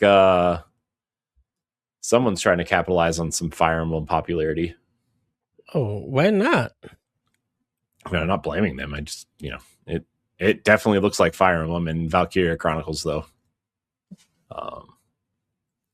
But yeah, I don't know. I'll probably check it out at some point. What did you think of it, Ed? I thought it was cool. It was the first time hearing about it. I'm like, oh, this is very anime. Oh, it's this. I'm like, I do not remember this game at all. I'm like, what's this and what's it all? So I'm like, it looks cool. Yeah. There's one other game shown there that I think or thought maybe might come to Switch or Switch 2 at some point. It's called like Rev Noir or something. Rev Noir. It has a real Xenoblade vibe going on. Dude, I thought I was like, if it wasn't a State of Play, I would have thought it was a new Xenoblade game. I'm not even kidding. Like even that, even like the party, like they all have those like, and I know anime eyes are big anyway, but they had like that distinctive, like almost Xenogears or Xenosaga eyes, right? Like just that just shape and design and the color palette of the eyes and the hair that was like, they had the bangs that were like squared off essentially, and like like Mio in Xenoblade 3, almost. And then like they have that shot where the party is overlooking a grassy cliff at like this big mountain range, or could it be robots fighting each other with giant swords with growth on it? Who knows? It was very Xenoblade in its presentation. There is that octopus game, Draken. I think that was the name of it. That's coming to Switch also. Is it? I wasn't sure. I couldn't find it. Yeah, they have it on Nintendo Life. Because you can order a physical copy. It's on Switch and PlayStation. That's but I think the demo is only on PlayStation, where you could partake in like a Metal Gear Solid level design, and then the game and stuff. But they did announce that it's coming to Switch too. Okay, well, cool. So that's it. Those are the games that PlayStation kindly announced for Nintendo Switch and Switch 2. Look forward to those. A lot of those games are not coming to Xbox. It's worth noting, by the way. Also, besides Beast of Reincarnation, that's coming to Xbox, and Marathon's also coming to Xbox, which that trailer looked really good. But I got a really strange email from Microsoft today from the Xbox store. They emailed me. I sent a screenshot of it to Laurent, actually, because I wanted to know if he knew anything about it, because he's not that he's like a Microsoft employee or anything, but he knows the tech. Yeah. Where is it? Oh, right here. It says, elevate your game with latest Xbox accessories for PC, including controllers, headsets, and more. We will buy your Xbox for up to $130 credit towards any Microsoft accessory. I'm like, why is Microsoft offering to buy my Xbox from me? And I was like, is this some sort of like weird spam email? No, it's from the Microsoft store. But which Xbox? Any of them, or just like the Series S or X? I mean, it's probably the Series S or X, because those are the only ones that are out on the market. Because like that is, I'm like, you are crazy to do that. I'm like, if I paid from 300 or whatever till 500 plus, getting a Series X and S before they went up to the ridiculous price that they are now, and you only doing $130 for some credit? Dude, it's Microsoft, man. Who knows? No, thank you. No, thank you. They're taking notes from GameStop, another very successful company when it comes to video games. You know what I mean? No. And how bad are they taking in the news? Yeah. I don't know, man. It's not important. Xbox. Speaking of Xbox, Ed, Diablo 2 Resurrected has dropped a surprise DLC. Blizzard has dropped a surprise DLC, I should say, for Diablo 2 Resurrected, and it's available right now. I was like, are people still playing Diablo 2? I must have missed that. Right. It's adding the new Warlock class. This is part of their 30th anniversary celebration for Diablo.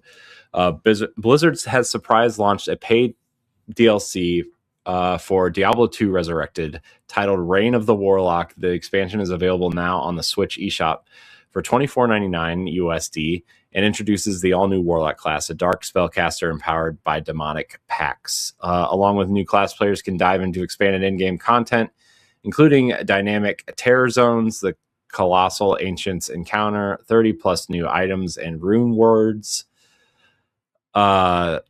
stash upgrades, and additional quality of life improvements. Blizzard has also released a new Infernal edition bundling the base game and DLC for newcomers ready to descend into hell. So, how do you feel about that, Ed? Yay. Yeah, I thought they would have like maybe. I mean, I know they have that new DLC coming out for Diablo 4, but I thought they would have like, that's the game they're making. Like, right? Wouldn't you put something out for your new game, not the remaster of the second game? Right. Because Diablo 3 is on Switch, right? Yeah. I thought they would do something like that. Well, they did something for the 25th anniversary for Diablo 1 within Diablo 3, which was like, oh, that makes sense, because that was the game that was out. You know, to be honest, I didn't even know that Diablo 2 came to Switch. I just thought it was Diablo if you buy the one bundle, you get, there's like a bundle for $39.99 where you get 2 and 3. Okay. And it's like, because everybody was just like, okay, Diablo 4 is out for almost everything. When is it coming to Switch? You know, people was waiting to hear from Microsoft about that. I think you're going to hear a lot at BlizzCon this year about those games coming to Switch and Switch 2. I mean, Overwatch, I think, is a shoo-in to move over to Switch 2 at this point. Yeah. Especially because they just made their big marketing push and changing the game back to like essentially its original state over the next couple months of like, hey, we're dropping the 2. We're giving heroes their powers back. Here's 5 new ones. So it's still Overwatch 2, but they're now just dropping the 2 and renamed it. They're just calling it Overwatch. Just Overwatch. Okay. Yeah, they're just calling it Overwatch. So the reason why I say that is because all the content from 2 is still there. I mean, they didn't change anything. Now they didn't.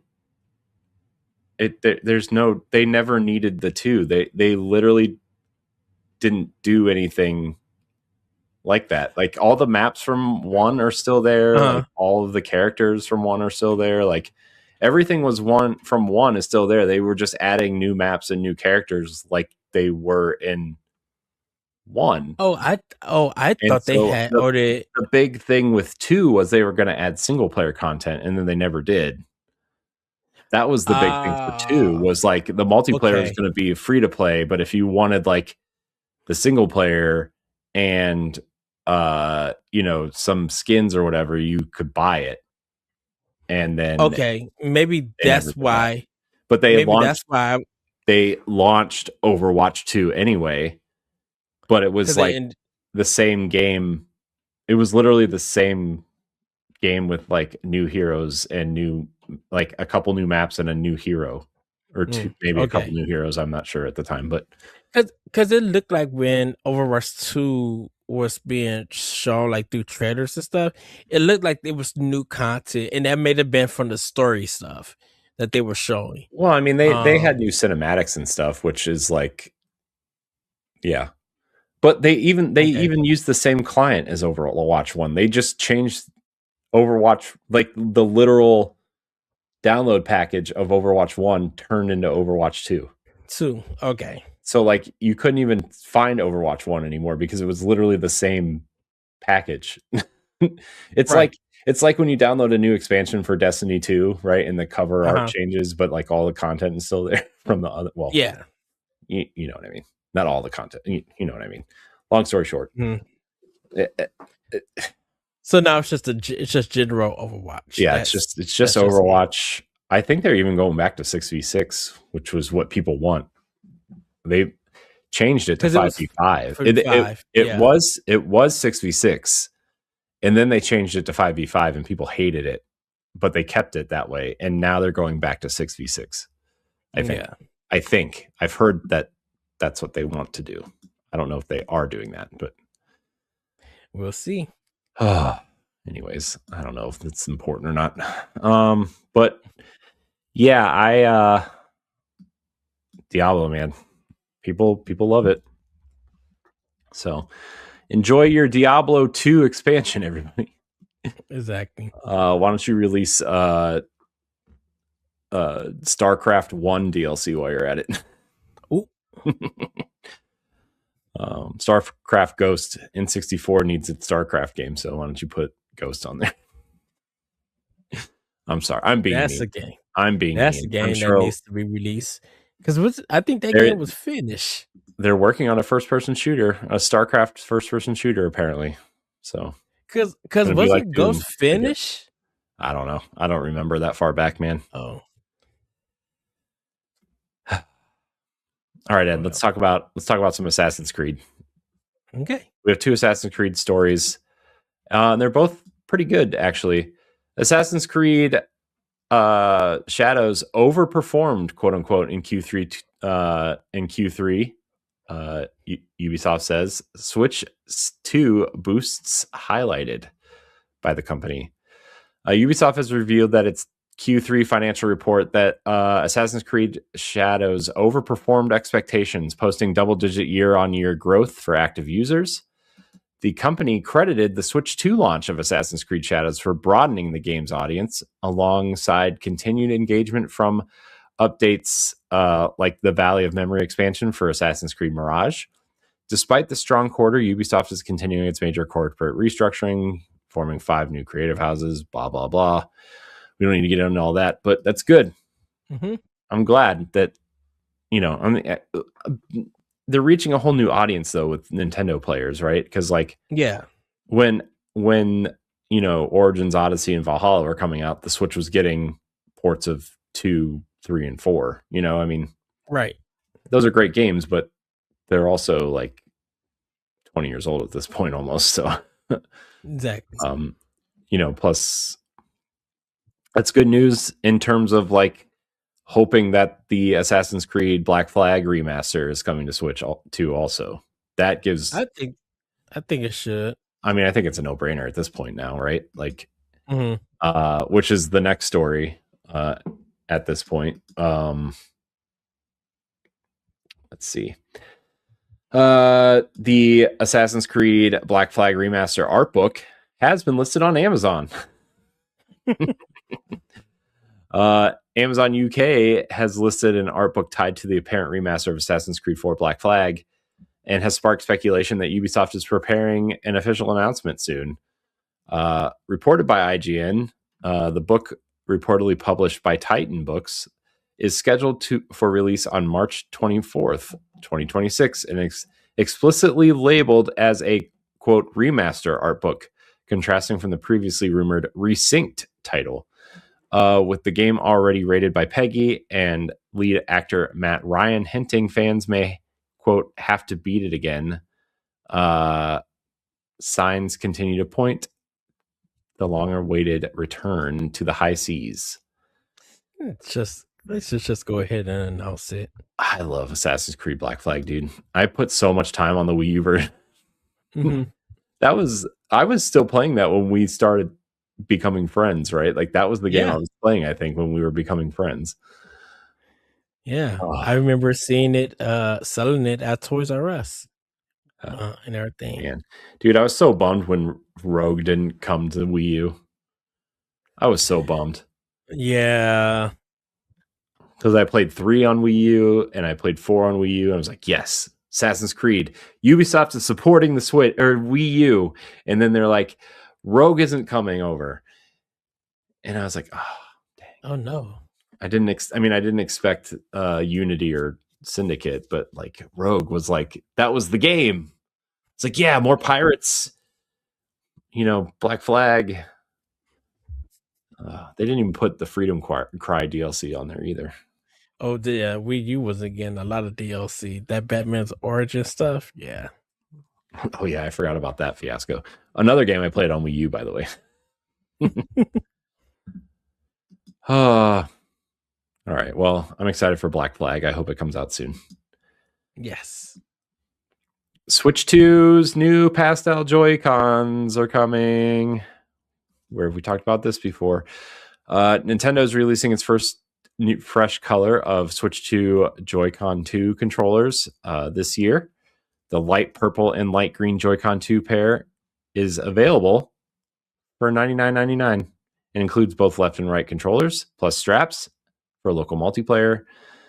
Beyond the subtle pastel hues, the controllers retain the standard features, blah, blah, blah, magnetic connectors, rumble, motion controls, etc., etc., etc. Yeah. I don't know. I really liked the colors of the... Here's the thing about the Joy-Cons on the Switch 2, man. Like, I think it looks like it's a nice looking device. I like the matte black Joy-Cons. Yeah. But the colors are supposed to like make it fun. I like, sure, you can have the subtlety of these, but like, I want the fun colors again. I want the neon blue and red, you know? Yeah, the outside of the shell. Mm-hmm. It makes it pop. It gives it life, you know, not so much so drab with this black. The black is sleek and stuff. It's nice. But I'm like, yeah, I would love some more colorful Joy-Cons and stuff. Make it pop and make it stand out so that when you release more Joy-Cons and if people decide to buy them, they can start customizing their Switch 2 to their favorite color. Yeah. I don't know. I would really like if you're gonna do these matte black ones, I would like the white joysticks to match the Pro controller, honestly. Yeah. You know, like that's the set I'm waiting for now. And they'll be out at some point, probably. I'm sure, but oh well. I think the first full color ones are going to come with Pokemon. I'm going to call it right now. That or Mario.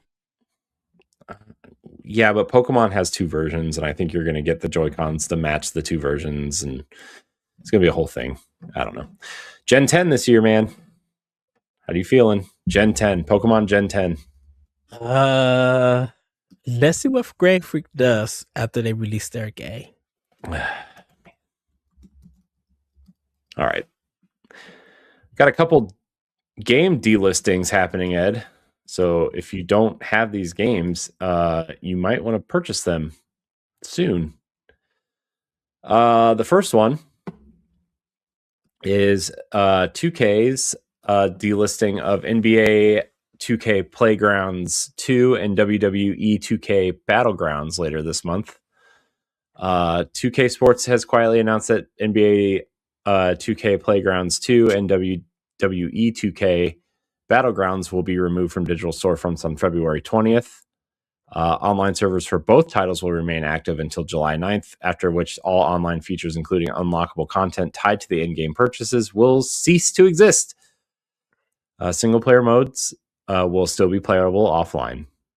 Physical copies of the games will continue to function. Their delisting marks the end of the digital access, closing of the chapter on the arcade-style sports experiences for Switch and other platforms. Yeah, they're probably available right now for Best Buy.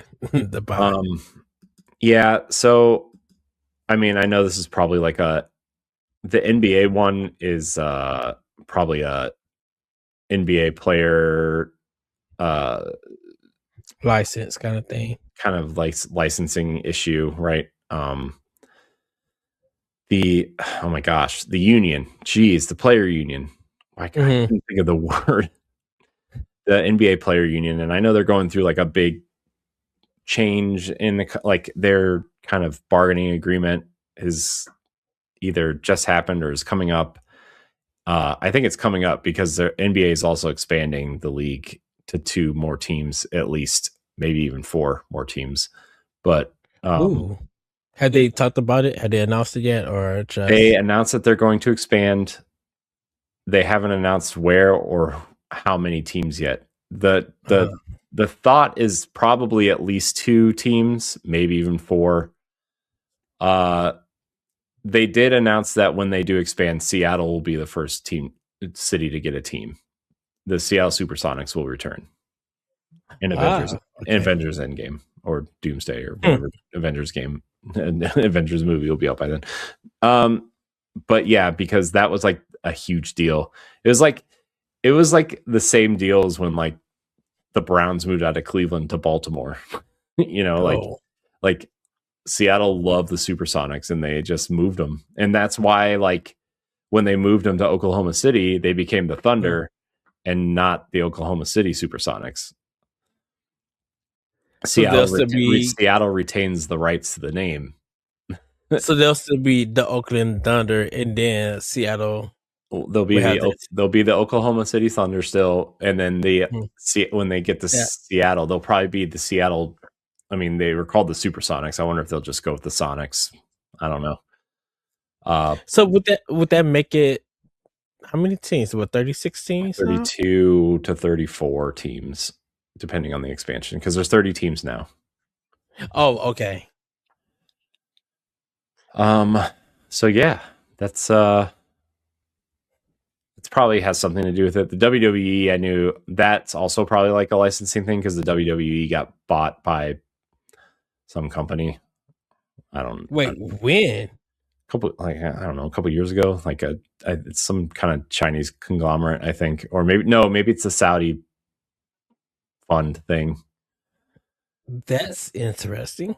Some foreign entity bought the WWE, which is why there's like a lot of turnover and a lot of people leaving recently, I think. So Vince McMahon don't own it no more. No. Alrighty. At least as far as I know. That's sad. The first NBA Playgrounds game was really fun. I remember when that came out, I was like, oh man, this is kind of like not quite NBA Jam. It kind of felt more like NBA Street a little bit. Like that was really fun, but sad. Oh well. So yeah, also the other game that's being delisted, Ed, Jurassic Park Classic Games Collection, is also being delisted 2 years after release. Limited Run Games has announced that Jurassic Park Classic Games Collection will be removed from digital storefronts on March 31st. The collection, which debuted on Switch on November 22nd, 2023, features 8 retro titles, including the NES, SNES, Genesis, and Game Boy adaptations of the original Jurassic Park and its sequel. Digital owners will still be able to re-download the games after the delisting, but new digital purchases will no longer be possible, likely due to expiring licensing rights. The collection serves as a nostalgic time capsule for early 8 and 16-bit dinosaur hunting adventures. Those games were not good. Dude, I remember playing the Genesis game. That game sucks so bad. I remember playing the Super Nintendo game and it sucked. Yeah, the Super. I don't even like. I remember the first time I saw the Super Nintendo game. I was like, "What is this? Like, what even is this game?" Like, they don't tell you anything to do. Like, what? I need a god. I need a mission. What the heck am I supposed to do? Yeah. So yeah. Jurassic Park, man. Those park builder games are pretty popular, I think, though. Still. The Jurassic Park, what are they called? I forget what they're called, but anyways, those games are still on Switch. Seem relatively popular. All right, Ed, last one. Yes. Square Enix has revealed save data bonuses for The Adventures of Elliot. Square Enix has confirmed that The Adventures of Elliot, The Millennium Tales, launching on Switch 2 on June 18th, will feature special in-game bonuses tied to the save data from other titles. Players with save data from Octopath Traveler 0, Dragon Quest 1 and 2 HD 2D Remake, Bravely Default Flying Fairy HD Remaster, Various Daylife, or Triangle Strategy, can unlock powerful sword magicite bonuses like increased damage, critical hit rate boosts, or reduced sword charge times.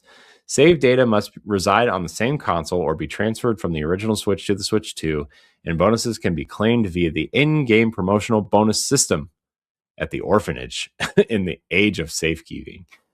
These bonuses enhance gameplay and reward loyal fans of Square Enix's HD 2D library. So funny they don't say it's Octopath Traveler 1 and 2 because of Acquire. I know. But cool. I'm sure I sure can't wait to see what the various day life bonus is. Oh, for all 12 of you who played that game. To the point where I don't even remember it. It was like that weird RPG farming sim hybrid that they released. Remember when they released that Tactics Ogre, Deofield Chronicle, and they released like 4 games at the same time. And it's like, why are you doing this? Just why? Because I think a lot of the Square games, like RPGs that came out, always had like a farming element to it. Be like, the heck? I'm like, I'm beating up 15 monsters, and now I gotta farm for some pumpkins. What the world is going on, Square Enix? I gotta farm these pumpkins to make my magic better. Exactly. I was just like, oh, y'all was on a roll. Y'all had some small development teams to release like 6 games within 3 months. Dude, they were on something. Let me tell you. But the thing about it, Corey, is that all of them sold made the money. Well, so, hey, don't count out the farming community. They could do numbers. We just not, man, but there are. I'm not. I don't know. The only one I was actually interested in was Deofield Chronicles because it kind of looked like a Fire Emblem-esque strategy game. But then I was like, meh, nah. Cool box art though.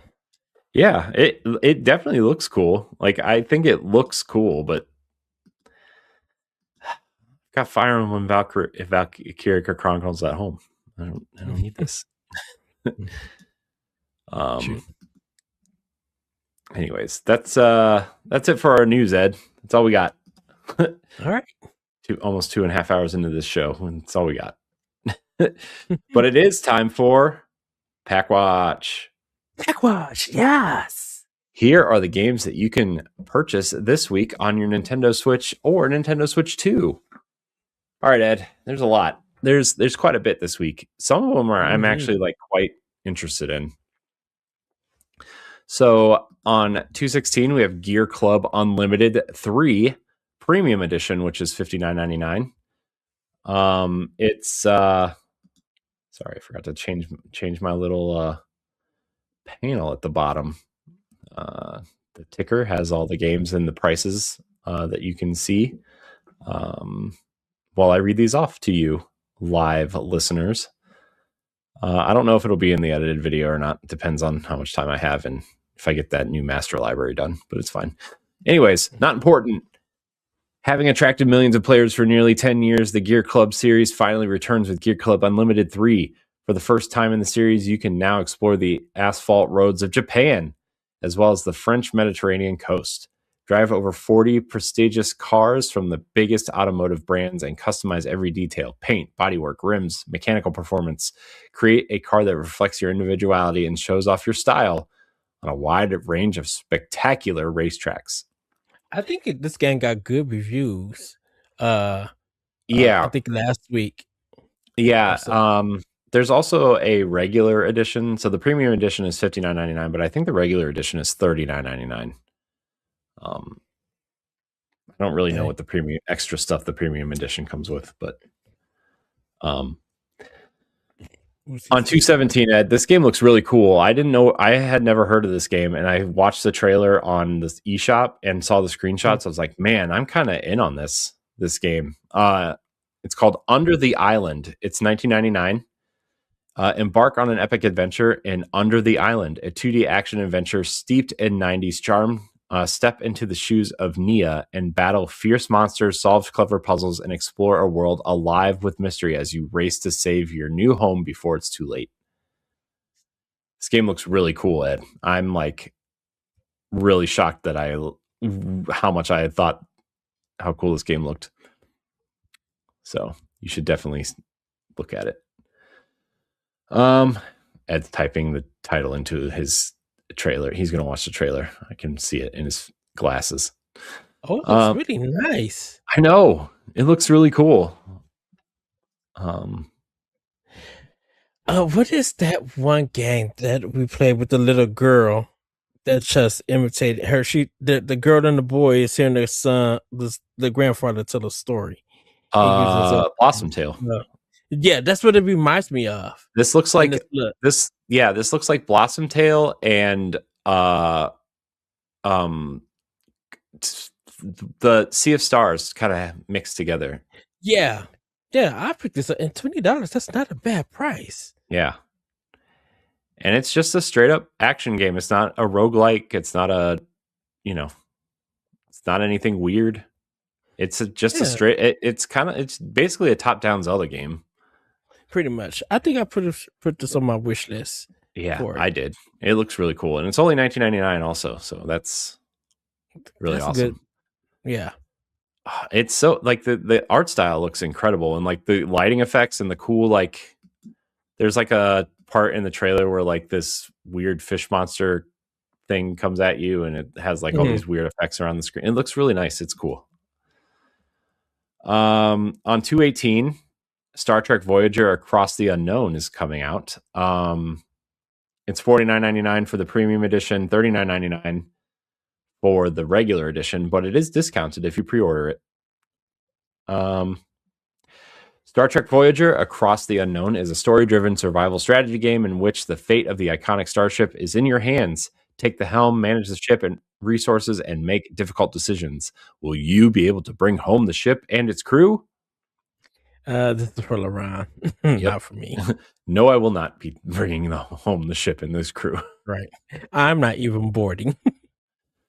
On 2/18, Soulkin for $14.99. Immerse yourself in Soulkin, a tactical monster collecting roguelite. Play as Nadia, a heroine summoned to save the world of Anchoril. Collect unique Sulkin, engage in strategic turn-based battles on a hex grid, and defeat the powerful foes to unlock new content and stop the corruption of Ankril. Oh shoot, I forgot to put the subtitle for Paranormal Site. The Mermaid something, right? The Mermaid Curse. Yeah, the Mermaid Curse on 2/19. They showed this in the direct. Pat's actually playing the first game, and it's $4.99 on sale right now. I got it also on $4.99. Did you know that because people didn't know about this game, and so everybody was seeing it, and it was like, huh, did this game come on Switch? Everybody like researched it. Dude, next thing you know, the moment folks start going to the eShop and they seeing the price of the first game for $4.99, it's smart of them to do that. Dude, Wario 64 posted it, and everybody started buying it. But because everybody just like, they heard that it was a good game. They were just like, I don't even remember this game. So everybody's probably, I think it's going to probably not only get good sales the first one because of the first one and this price. I think people are going to go out and buy this one too, because this is literally right up my alley. Yeah, I mean, you're going to get both. You're going to get both games for $30 right now, right? So I mean, that's still a steal. So will you survive the curse together this summer? A new supernatural mystery adventure begins, telling the bittersweet story of the passions of youth, featuring new locations, new legends, and a cast of characters. Cool. Death Howl on 2/19 as well. Master the grid, defy death, enter a grim spirit realm in this open world deck builder. Craft lethal decks of 160 plus cards, claim powerful totems, and defeat foes in tactical grid combat.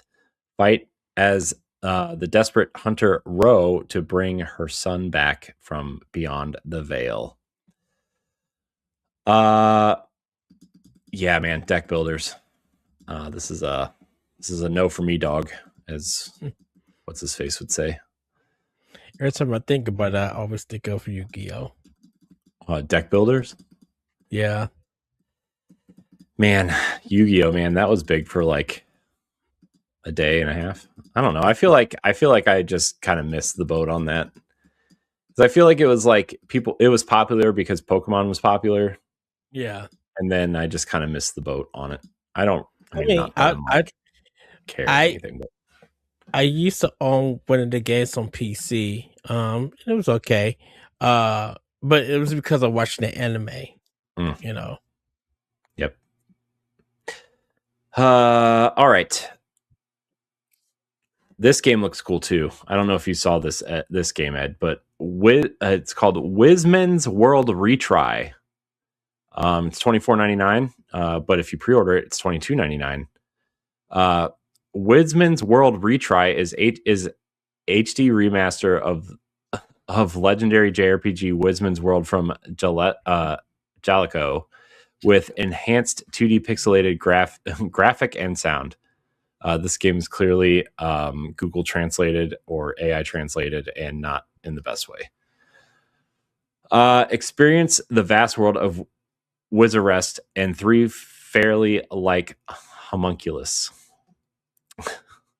I copied and pasted this description right from the description. So sorry if you can't understand it. The game does look really cool though. I think it's the one I'm thinking of.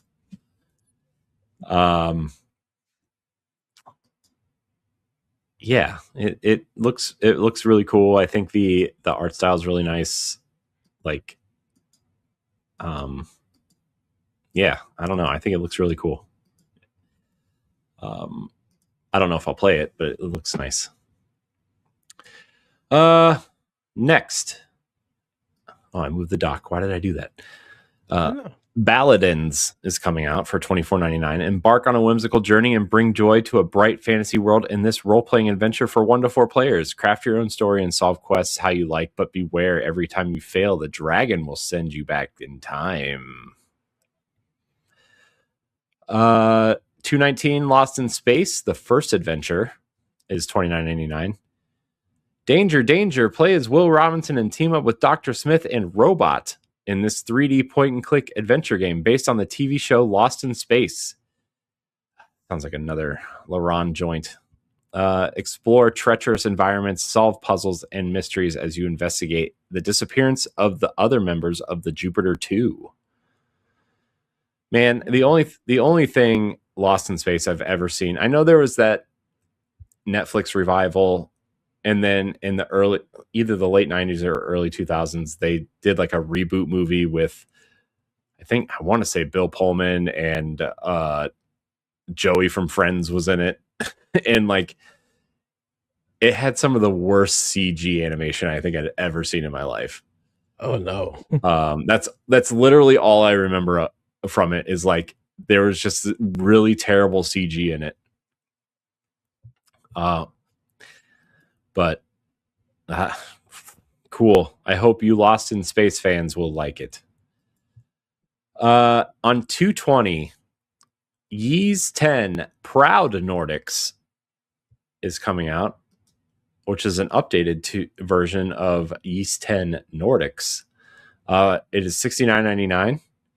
Stand proud for a new adventure in Ys 10 Proud Nordics. Experience Adel and Karja's unforgettable journey across Obelia Gulf with new quality of life improvements, and discover the new story centered on the Oland Island and the mysterious newcomers Canute and Astrid. And once you're ready, challenge yourself in the devious time trial dungeon Muspelheim, where every second counts. Your new adventure awaits. I remember playing the old version of this on the PlayStation 5 at PAX last year. Mm-hmm. Nordics was I don't know. I have 8 and 9. Mm-hmm. Those are games that I need to start and finish. And I really wanted to play them, but like it's one of those Trails things where like the story starts on like the turbo, or what was it? The it's Turbo Graphics, right? That's where this started. Yes. Uh-huh. And it's like, well, where are all these games? You know, because Switch has 8, 9, 10 Origins, but Origins apparently isn't the first game. Yeah, you would have to look at the whole list. And then they have like the remake of the fourth game. But where are the rest of them, you know? And so like it's kind of having the problem that Trails is having on Switch right now. Like, well, I mean, I think all the Trails games are either available on PlayStation, or most of them are, or minus the In the Sky remakes that are coming, obviously. But you know, Switch has Cold Steel 3 and 4, but not 1 and 2, and whole thing, right? So I wonder when all these games are going to make it over, man. But I was like, man, I bought them on sale too. Like the deluxe editions were like $25 at one point, like the $120 versions with all the extra stuff. I was like, oh, well, I do want to play these at some point, but apparently these, you know, 8 isn't exact. Like if you're going to jump in, 7 is where you want to jump in. Right. But not available on Switch. I think PlayStation is the only one that got them all. Yeah. In some form. Yeah.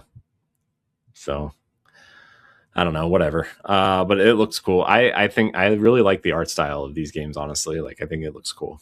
But lastly, Ed, on 220, Egg Console Mugen no Shinzo 3 is coming out. Good job, Corey. Thank you. I've been practicing my originally released by Crystal Soft in 1990, this classic RPG follows the series tradition of seamless storytelling. Just as 2 picked up right after the conclusion of the first game, this title begins the moment 2 ends. The story starts with a veteran warrior who has survived countless adventures in the dream world, finally returning to the nostalgic sights of their home world. Whew. And then there's a bunch of AI slop, so you can look that up later if you want.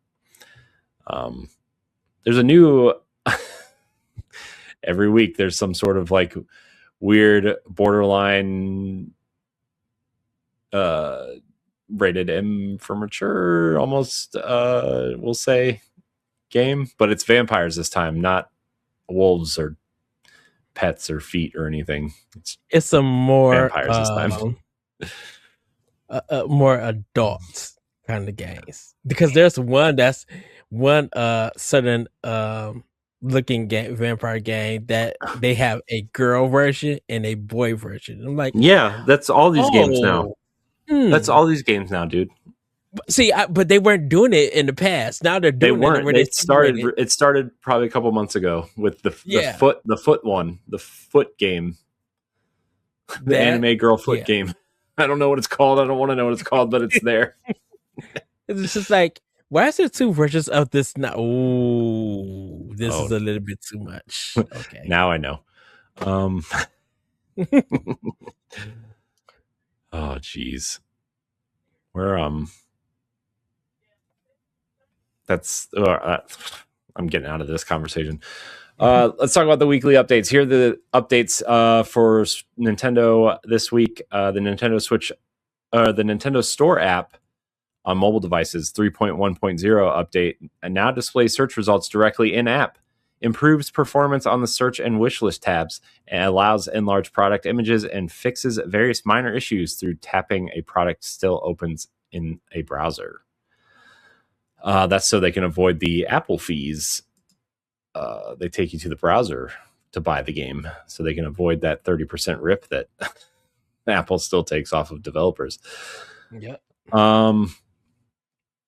Konami has released a free update for Metal Gear Solid Master Collection 1, adding full Switch 2 support for Metal Gear Solid 2 and 3, including 1080p resolution, 60 frames a second performance.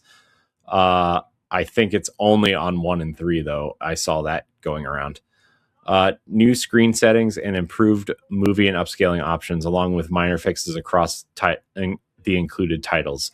The update ensures smoother visuals and gameplay compared to the original Switch versions. All right. Dotemu, Guard Crush Games, and Super Monks have released a Threads of Fate update for Absalom, adding new features like mystic ordeals, corrupted biomes, a devilish forest ambush, soul tree rewards, and a new versus arena, alongside extensive bug fixes, enemy AI improvements, and character balance tweaks. The free update significantly expands content and gameplay options, making it excellent time for both new and returning players to dive in. Man, some of these update descriptions, man. Nintendo's Mario Tennis Fever on Switch 2 launches with a day one update version 1.0.1 required to access the online play, which fixes several unspecified issues to improve gameplay. Players must update to this version to use Switch Online features, though local and LAN play with older versions will no longer be possible. Well, hope you download version 1.0.1 of Mario Tennis Fever on Nintendo Switch 2. You're right. Hello Games has released the No Man's Sky Remnant update, adding the new Gravitino Coil gravity gun, a fleet of trucks and haulers, and multiplayer-focused features, including limited-time community expedition. These additions enhance both solo and cooperative play, letting players manipulate objects, transport resources, and explore planets with friends more dynamically than ever. Man, that's the game that just keeps on giving, dude. Mm-hmm. Marvelous has released version 1.4.0 for Story of Seasons Grand Bazaar on Switch and Switch 2, adding cherry blossom-themed gliders, deluxe bingo cards, and new hair and eye color options. The update also includes minor bug fixes and quality of life improvements, continuing support for the game into 2026. Nice. Sega has released a free Super Monkey Ball DLC update for Sonic Racing Cross Worlds, adding II and playable character with his Banana Cruiser, themed emotes, sounds, and new jukebox tracks. The update also kicks off the in-game Super Monkey Ball Festival, running from February 12th through 15th, and sets the stage for future free character additions like Tangle and Whisper, which I assume are other monkeys in Monkey Ball. Yes. Marvel Cosmic Invasion Update 1.0.5 adds 12 new hero color palettes inspired by other Marvel games, plus Hero Lab improvements, arcade tweaks, gameplay balancing, bug fixes, and crash corrections, ensuring smoother and more polished combat. The Cosmic Collabs patch enhances both cosmetic customization and online play across the roster. And then last but not least, the Splatoon 3 version 11.0.1 update accidentally included some feature balance changes, increasing Rapid Blaster Pro ink consumption by minus 14% and tweaking Rapid Blaster splash coverage, though Nintendo plans to leave these changes for now, but may adjust them later. So there you have it. There are your weekly updates. Ed? Yes. Nintendo Music. Yes. Paper Mario the Origami King. Added. Yes. Oh. Everybody, also, I'm telling you, great soundtrack. The game is still phenomenal today. I really wish more people would play Origami King. That's another game I thought about playing too. Because Pat's been playing that Fairy Tale game. Paper Mario-esque fairy ever never after, whatever it's called. And it's like, and he said it was really good, like, and it was like the closest thing where you're getting to Paper Mario. And I was like, man, I kind of want to play Paper Mario. But I also want to play that Fairy Tale game. Origami King, it may take a while for some gameplay, but it is funny and it's so engaging. People probably could find some of my old tweets about me playing that game and laughing my tail off. Oh, good times, huh? Good times. Good times. All right. But Ed, you know what else launches this week? The Virtual Boy. The Virtual Boy. Yeah. On NSO. It launches on February 17th with Galactic Pinball, Teleroboxer, Red Alarm, Virtual Boy Wario Land, 3D Tetris, Golf, and The Mansion of Innsmouth. So I half of the virtual library. Yeah. I mean, it's literally over half of the library because there were only 14 games released in North America. I think there was only 23 games total for this thing released. Yes, and I'm assuming the two unreleased games would make it 25. Yeah, because one of them is that F-Zero spinoff that they already confirmed. I did get the confirmation from Nintendo that my Virtual Boy shipped yesterday. Yeah, some people have gotten it. I have got the Virtual Boy, but it doesn't go live until the 17th. I know, but the thing is going to be here soon, and I'm quite excited for that. Will I ever play it? Maybe. I'll try it until I want to throw up. But yeah, man, Virtual Boy, it's here. It's coming. Yes. You know what else is here, Ed? It's time for Question Block. Question Block. Here are the questions submitted by our audience through email, social media, or Discord, or comments on YouTube. You can always email the show at nintendopowblock@gmail.com if you so choose, just like Ashley K did. She says, hey, you beautiful blockheads. I have another question for you, but more from this week's PlayStation Video Showcase State of Play. One of my favorite games on the PS5 is Kain, Bridge of Spirits, and I'm beyond excited that the sequel is on the way. That said, I do have one wish. I really hope it comes to the Nintendo Switch 2. Do you think there's a chance that the Kain games will make their way to Switch 2, especially considering the studio is known for the fan-made Majora's Mask short film? Thanks so much, and I hope you have an amazing weekend. So, Kain Bridges came to Xbox, right? Mm-hmm. Okay. Shout out to Ember Labs for giving me a code. Yes. So I don't think it's going. I don't think neither of them's going to come to Switch 2. Definitely with this, which is sad because they seem like perfect Switch games, in my opinion. Yeah, I think the thing about it is because they're so hunkered down into getting the new one out, Scars of Cormenia. Stars of Cormelia or something. Yeah. Yeah. Since they're hunkered down with that, and they're still like a small team with this being their second game, I think they once they got the Xbox version out, they were focused on working on the second game because they're working close with PlayStation. So right now it's an exclusive until that time breaks. I don't think they're interested right now of doing a Switch 2 version of the first and maybe even the second games. So right now I just gotta say that that it won't come to a Nintendo platform. Now I'm not saying that it won't ever happen because there is a possibility, but I think for them, with them being a small team, I think they're going to focus on PlayStation and then bring it to like because it's coming on Steam and Epic Games. I think they're just focusing on that, and then they'll bring it later on to Xbox. I don't think they have any plans of doing a Switch 2 version, especially with them not having a development kit. Nintendo's still trying to get that situation handled. Um, I think they won't bring it. I think they are paying homage to Nintendo, and I think they are big fans of Nintendo and Nintendo work. But for this game and the first game, no, I don't think it's coming to Switch. Yeah, I mean, I would really like them to come to Switch, but I don't know. I mean,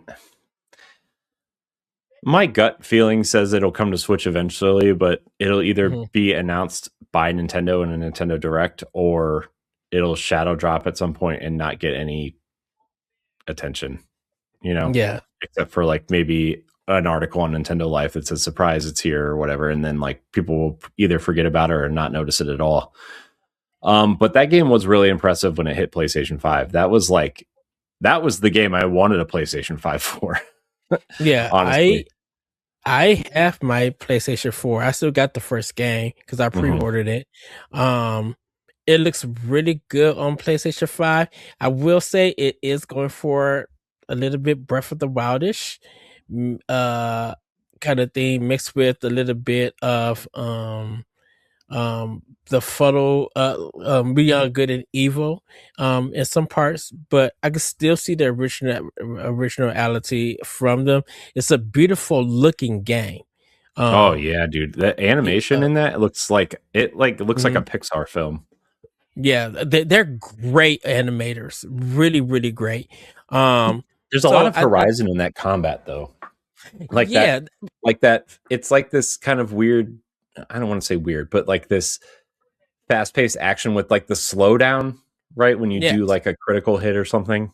It looks really nice. That's like with the arrow stuff in the air, and it does that slowdown, pulls it in with the third. That's why I mentioned that Breath of the Wild, because like Zelda kind of does that and stuff. But it's a really cool looking game. I'm excited that they got a chance they're given this chance to make this new game. But for it to come on Switch or pretty much Switch 2, I don't think it's possible. I mean, not possible. I don't think it would happen. No, I'm sorry. Yeah, I don't know. This game could go either way, I feel like. But also we'll see. They clearly have some sort of deal with PlayStation, right? Like, yeah.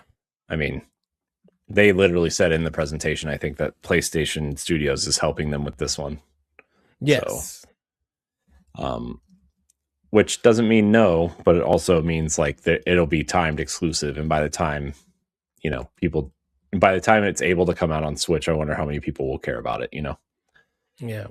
And then you got to also think about, Mario and Zelda and the first party games that's on there. Would it would it be better than Kenna? That's a question that probably would be on people's mind. But I think people will still buy it and be like, yeah, I got this game on my library. I'm good to have it and play it and enjoy it. Yeah. So we'll see. I will definitely play the sequel when it comes out, though, because that first game is pretty good. I think that's a game that I should go back and finish. Yeah, I kind of need to finish that first game. It was really good. I don't. Why didn't I finish? Oh, because I got the code like a week before the Destiny expansions came out. That's when it came to Xbox. Yeah. Right.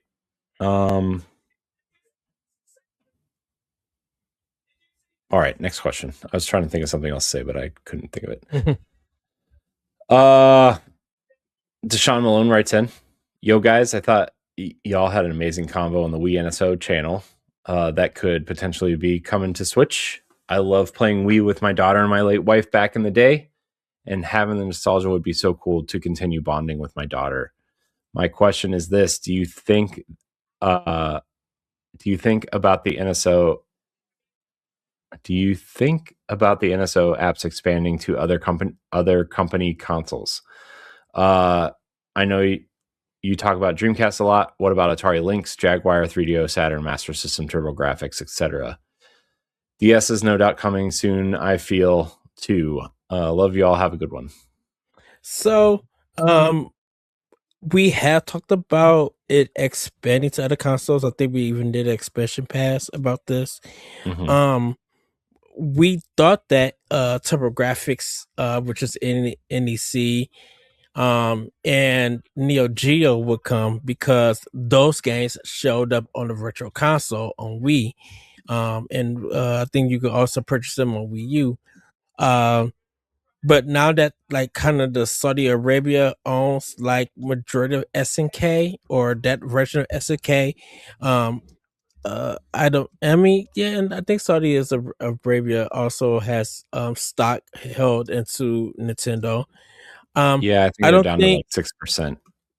Yeah, they were up as like 9%, I think, at one point. But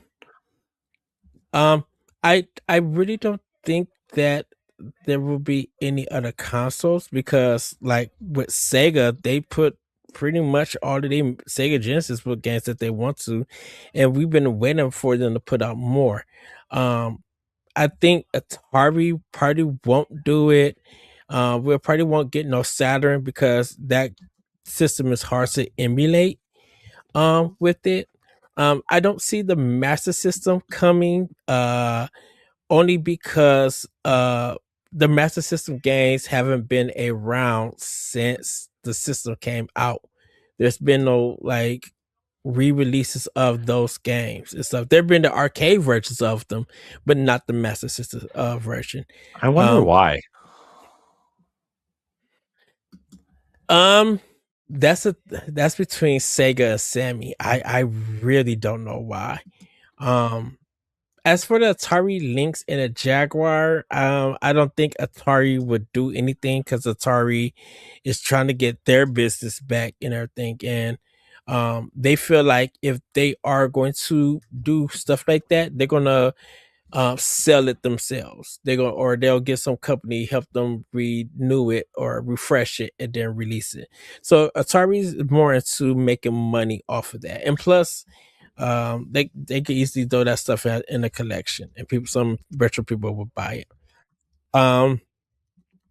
If they were to go out and get an app, it would be cool to get like the Wonder Swan or CDI. Get some systems that if it's still possible for games to come out on and release them, that we'd never play or never seen here in America. Because the Wonder Swan, it did come out in America, but it was so limited you could never find it. It was like almost like a special order kind of thing. So that's that's what I think that would happen and stuff. I actually was thinking about the Tiger Electronic games, like, what if they got their own channel Switch and people got to play them? Like, how would that look? Yeah. I wonder. Yeah, I in terms of just expanding to other consoles, I feel like if they were going to do other consoles, they would have done it already, right? Mm-hmm. Plus, like, we already have all these other third-party collections at this point, right? Like the Mega Man Legacy Collection and Castlevania, and Atari put out that 50th anniversary collection thing that they just expanded with new content, essentially, right? And so, like, I feel like the time for that has passed. I mean, even when the Genesis stuff came out, like, a lot of the popular Genesis games still aren't on there, right? Like Sonic 1 and 3 aren't on there, or Sonic and Knuckles, right? Right. And there was a rumor that they wanted to do an NSO like subscription themselves at one point. Plus they have that Sega Genesis collection that they sell, right, for $40 with all those games on it. Yeah. The Sonic Origins collection is like a nice updated version of those old Sonic games. So I think these, obviously Nintendo's making money from NSO because it's their service, but like third parties aren't really making money off of this service, right? They're making money off of the licensing deal that Nintendo makes with them, if anything, right? And that's why when you see third party games on there, it's very rare that you see quote unquote popular good third party games. I think Ninja Gaiden 1 and 2 are on there on the NES, and I'm like, wow, that's like crazy that they don't have an NES trilogy port of this like collection. That would be that, like Nintendo version. Yeah, like, I mean, why don't they just in my mind, it's like, why don't they put a Ninja Gaiden collection out with 1, 2, 3, and then the Super Nintendo ports and the arcade game that you gotta right, and then you got to realize the arcade archives now got the console archives. Mm-hmm. So a lot of that stuff that could have. I mean, we got Borders, dude. Like, right? What a weird game to put on a Nintendo console. But that was a PlayStation 1 game, though. I know. It's a Sony published game. SCEA published it. Right. So if a lot of these games could go through the console archives, then I'm not saying that there won't be a need for NSO, but it'd be a way for them to make money off of those games. Mm-hmm. Yep. So. Oh, well, hope that answered your question. I mean, I would love to see a lot of classic games come to the service, but if you're going to add, like, if you're going to theoretically add Wii and DS and 3DS, you still, like, that's a large library of games for Nintendo to add for them, like, first party wise, and still adding stuff to NES and SNES and Game Boy and Game Boy Advance, right? Like, they have a lot of games still to add to these services themselves. Mm-hmm. So, I mean, this service is going to live on for a long time, and and they've been doing a pretty good job of releasing things that have never come here before, right? We talk about that a lot. So. Like, I definitely would love to see like the Sega CD and 32X games come out. Mm-hmm. Especially the 32X games, because I've just never seen one in a while. Yeah, I mean, I remember that nasty yellow sticker with the bold red. God, it was so ugly, dude. Like, who thought that was a good idea? I mean, I guess if you want to like try to get noticed, sure, but so ugly, dude. All right, let's go to our next question here. We've got a couple more questions and then we'll get out of here. Travis M writes in via email. Hello, guys. I'm looking forward to what you have to say on this topic. Yesterday, I was over at my cousin's house and we were going through his retro game collection. And it dawned on me that Sega Genesis had these extremely nice cases, a la Disney VHS puffy cases. And Nintendo, all the way through GBA and N64, had cheap cardboard. I went on Etsy and found these really cool snap cases with quote-unquote real box art, manual inserts, and memory card slots for N64 and Super Nintendo games, specifically. What are your thoughts on the cardboard boxes Nintendo put out? What did you do with them? Thanks again for the pod. Love listening to it ever since Switch 2 launch. Okay, so welcome. Thanks for listening. Yes. The thing with Sega and the Claps kind of boxes, they've been doing that with the Sega Master System.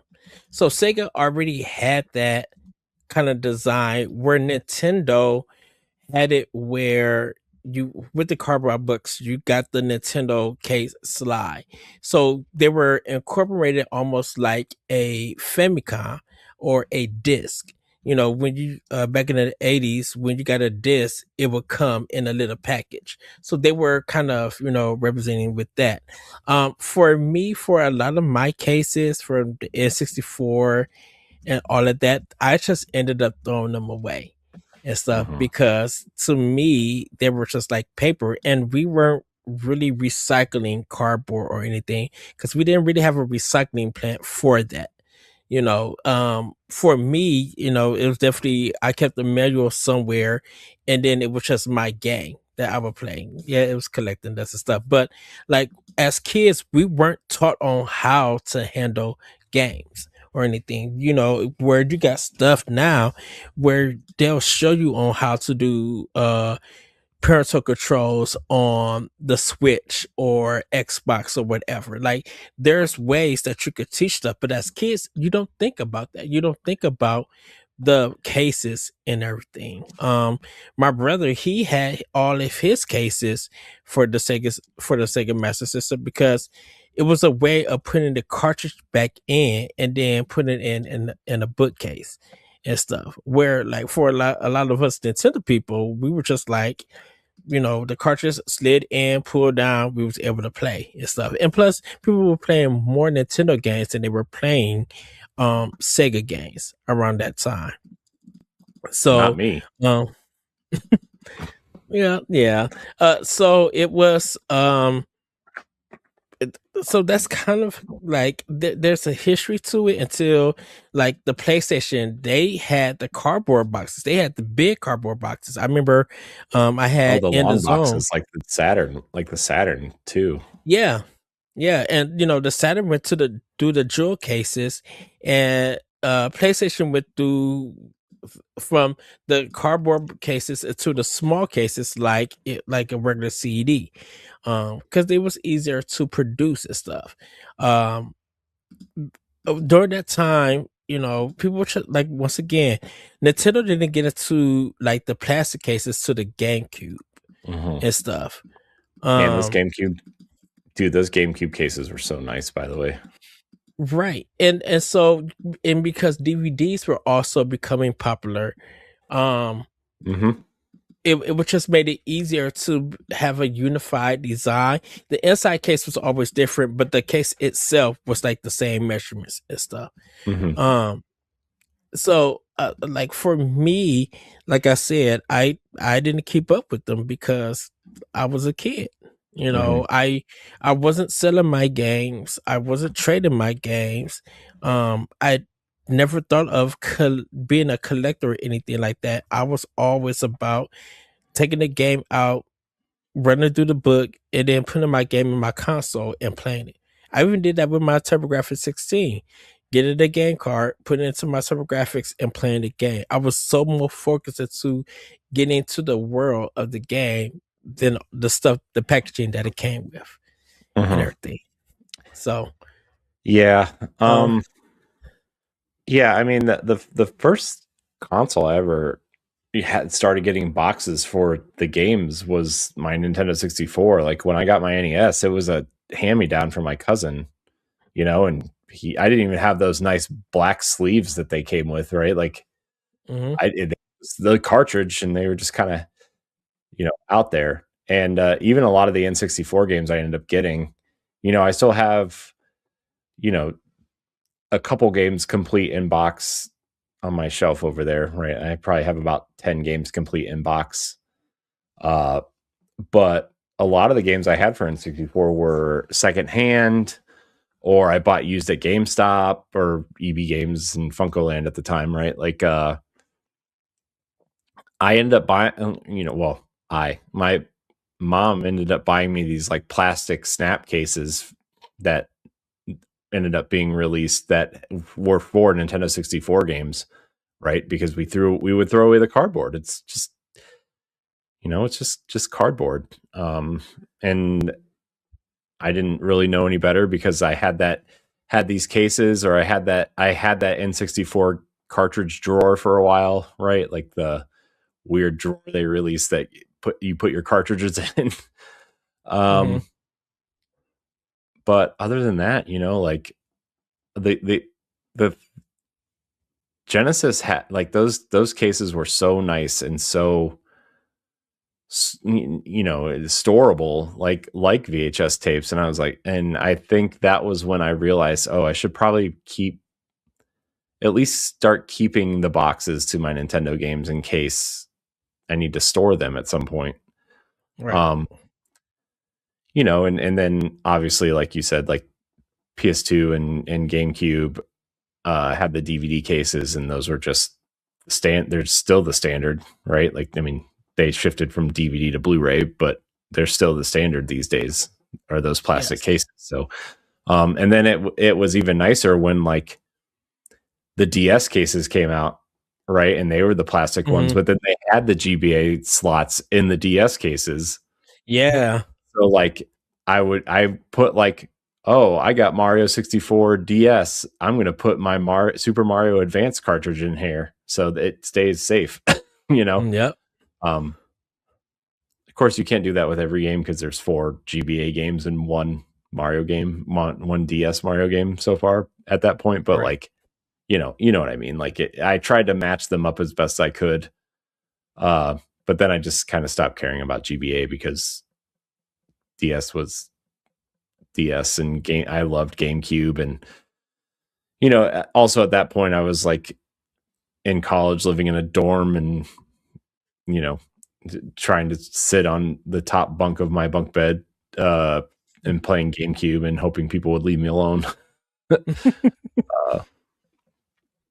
But anyways, yeah, I do wish we had, I mean, hindsight's always 2020, right? But like, I do wish we had the foresight to keep those boxes, right? Because I mean, some of that box art is iconic, but some of that box art is just like lost to time now, right? Yeah. And it's up to, companies like the video game, museum or Digital Eclipse, or, some of these other companies who are doing these remasters to at least preserve some of this stuff digitally, at least.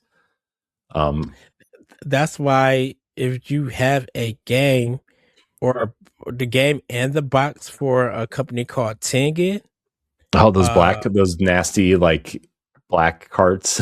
But the gold ones, the gold sticker, yeah. Stuff. Yeah, because like Shinobi wasn't supposed to be on the Nintendo. Spider-Man and Batman were also not supposed to be bad guys. Yeah. So it's just like those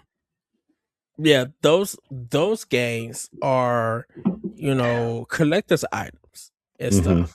The Wisdom Tree games, the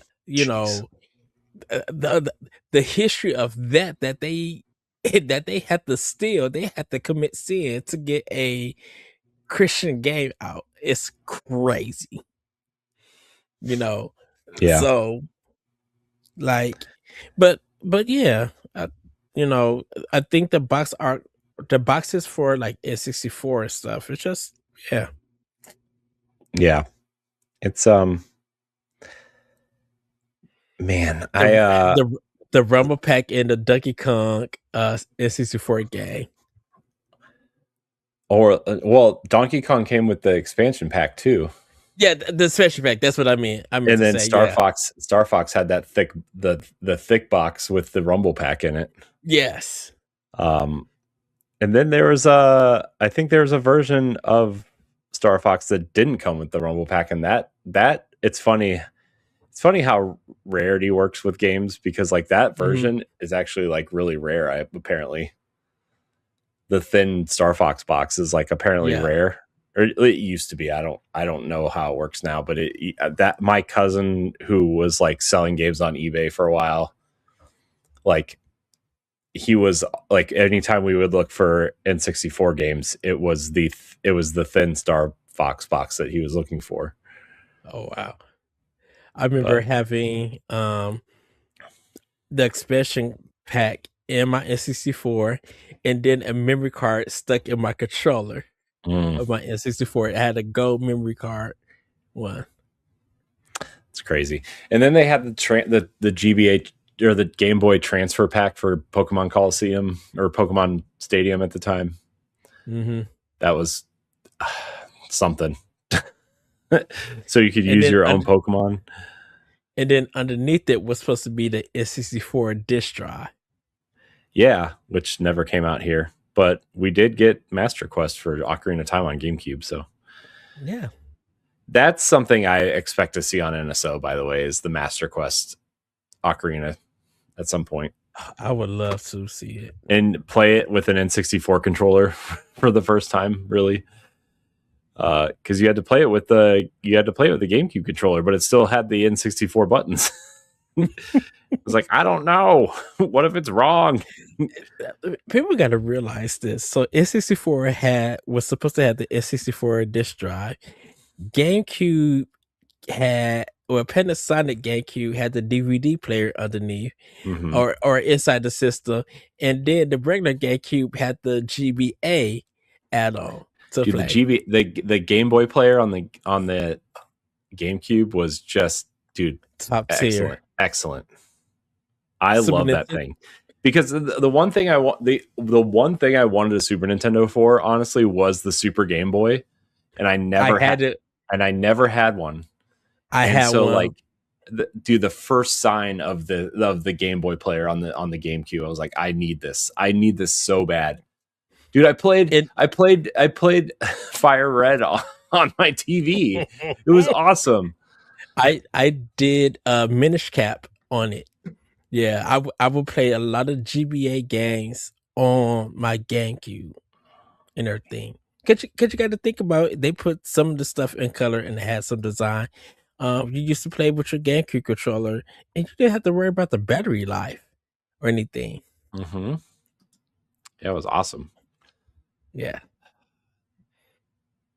man, I love the GameCube so much, dude. Like, it's so much history with that system. I just love the GameCube so much. All right, let's get to we have 2 more questions here. All right. Yes. Board Joysticks on Blue Sky writes in, what are your hopes for Nintendo franchises coming to Switch 2 this year? Really wanting a new Golden Sun or Xeno something this year. I want a good RPG. Thank you. Oh, fearless elite block leaders. That's us. Yes. I'm not sure elite is the word I would use on us, but well, because of the elite block ages, I know. I'm just kidding. Yeah. What are my hopes for Nintendo franchises coming to Switch 2? Of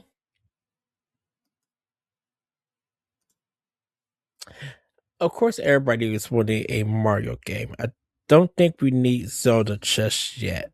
We don't Zelda every year. Twilight Princess, but a new entry in the series. I'm assuming that we may get a Splatoon 4. We could still get ARMS 2. Nintendo is very, with them working like with Way Forward or working with Mercury Steam or working with Platinum Games. So there could be an extra change too, or like a new game. Nintendo is working with a lot of Japanese developers that we don't know about, and they're so unpredictable with their franchises of what they could bring. You literally have to wait to see what they're going to tease and what they're going to reveal. Nintendo does stuff on their own time, and when they feel like there is a game that they want to bring out, they will. Now, I will say, um, if you there are great RPGs. Please let me know if you have Octopath Traveler 2. Because if you don't have it, that needs to be in your collection. If you have Xenoblade Chronicles 3, if you don't have it, that needs to be in your collection. NSO has some great RPGs on it. Corey just got through playing with Fire Emblem on GameCube. Give that one a try. There are great RPGs. Everybody is waiting for Expedition 33. But that's from Sandfall. That's from a different company. I think for Nintendo, we're not going to get Golden Sun. That's a wrap. We have two Golden Sun games on NSO. Yes, we and so and Monolith Soft is working on their IPG. Everybody's helping for the last story to come. Pandora's Tower, we're hoping that to come. If they do, or there's a re-release. Like there are RPGs that's already out there. If you don't have, you could go and check out and play, whether it's from the NSO Expansion Pass or games that have been released on Switch. I think for right now, we're just in a period of waiting to see what Nintendo wants to bring. We're all literally waiting for Fire Emblem Fortune's Fortune's Weave. I believe that's it. That's the one that we're all looking for. Of course, we got a Rhythm Heaven game that's coming out too. But for now, it's just we're waiting for what Nintendo is going to say. Hopefully, we get a direct or we get a summer direct or something. But like Nintendo is keeping things on a hush hush, and so any hopes for anything is just you can't have hope with Nintendo because they're so random of bringing something out and something unexpected. If you have not played Age of Imprisonment from The Legend of Zelda, get that. Trust me, get that. So that's my answer. Yeah. I'm just like thinking of like there's so many RPGs on the Switch and Switch 2, right? I mean, like the entire Tales series is being remastered apparently. And there's Tales of Arise is coming. Dude, I'm so excited for Tales of Arise. I really liked that game when I played it, but like I just didn't have the time to finish it. And so like I do own it on Xbox, but I would rather own it on Switch right now. And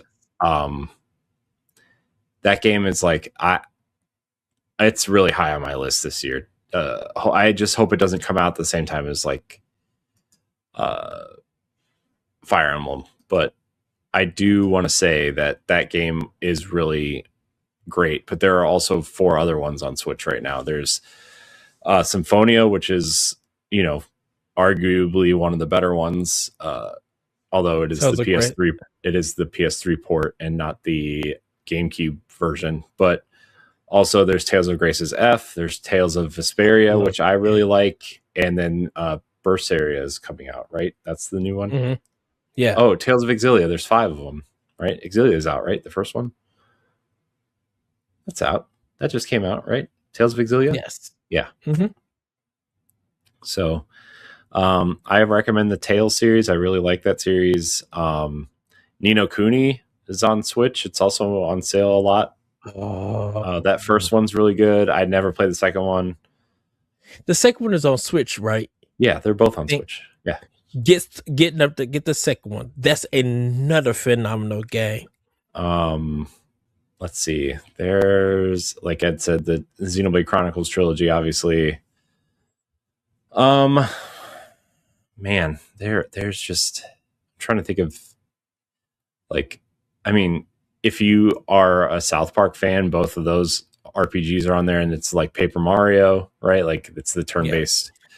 Well, the second one's more of like a grid-based thing, but like I said earlier, the Origami King, phenomenal game. I mean, there's 2 Paper Mario games. There's Mario and Luigi Brothership. There's Mario RPG. There's a lot of RPGs. I mean, you can play Final Fantasy 1 through 12, right? Like, yeah, I there's a lot, man. So Dragon Quest 1, 2, 3, 9, 7.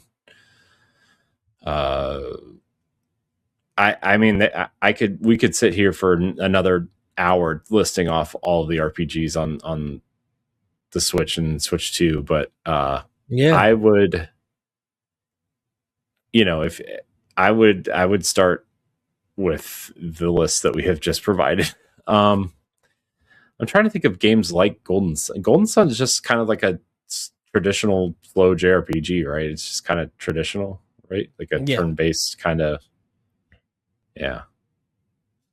I mean, in that vein, I mean, like you said, Octopath Traveler, Bravely Default, right? Like, oh yeah, Lunar, the Suikoden games, and Lunar 1 and 2 are on Switch now. What's the spiritual successor to Suikoden?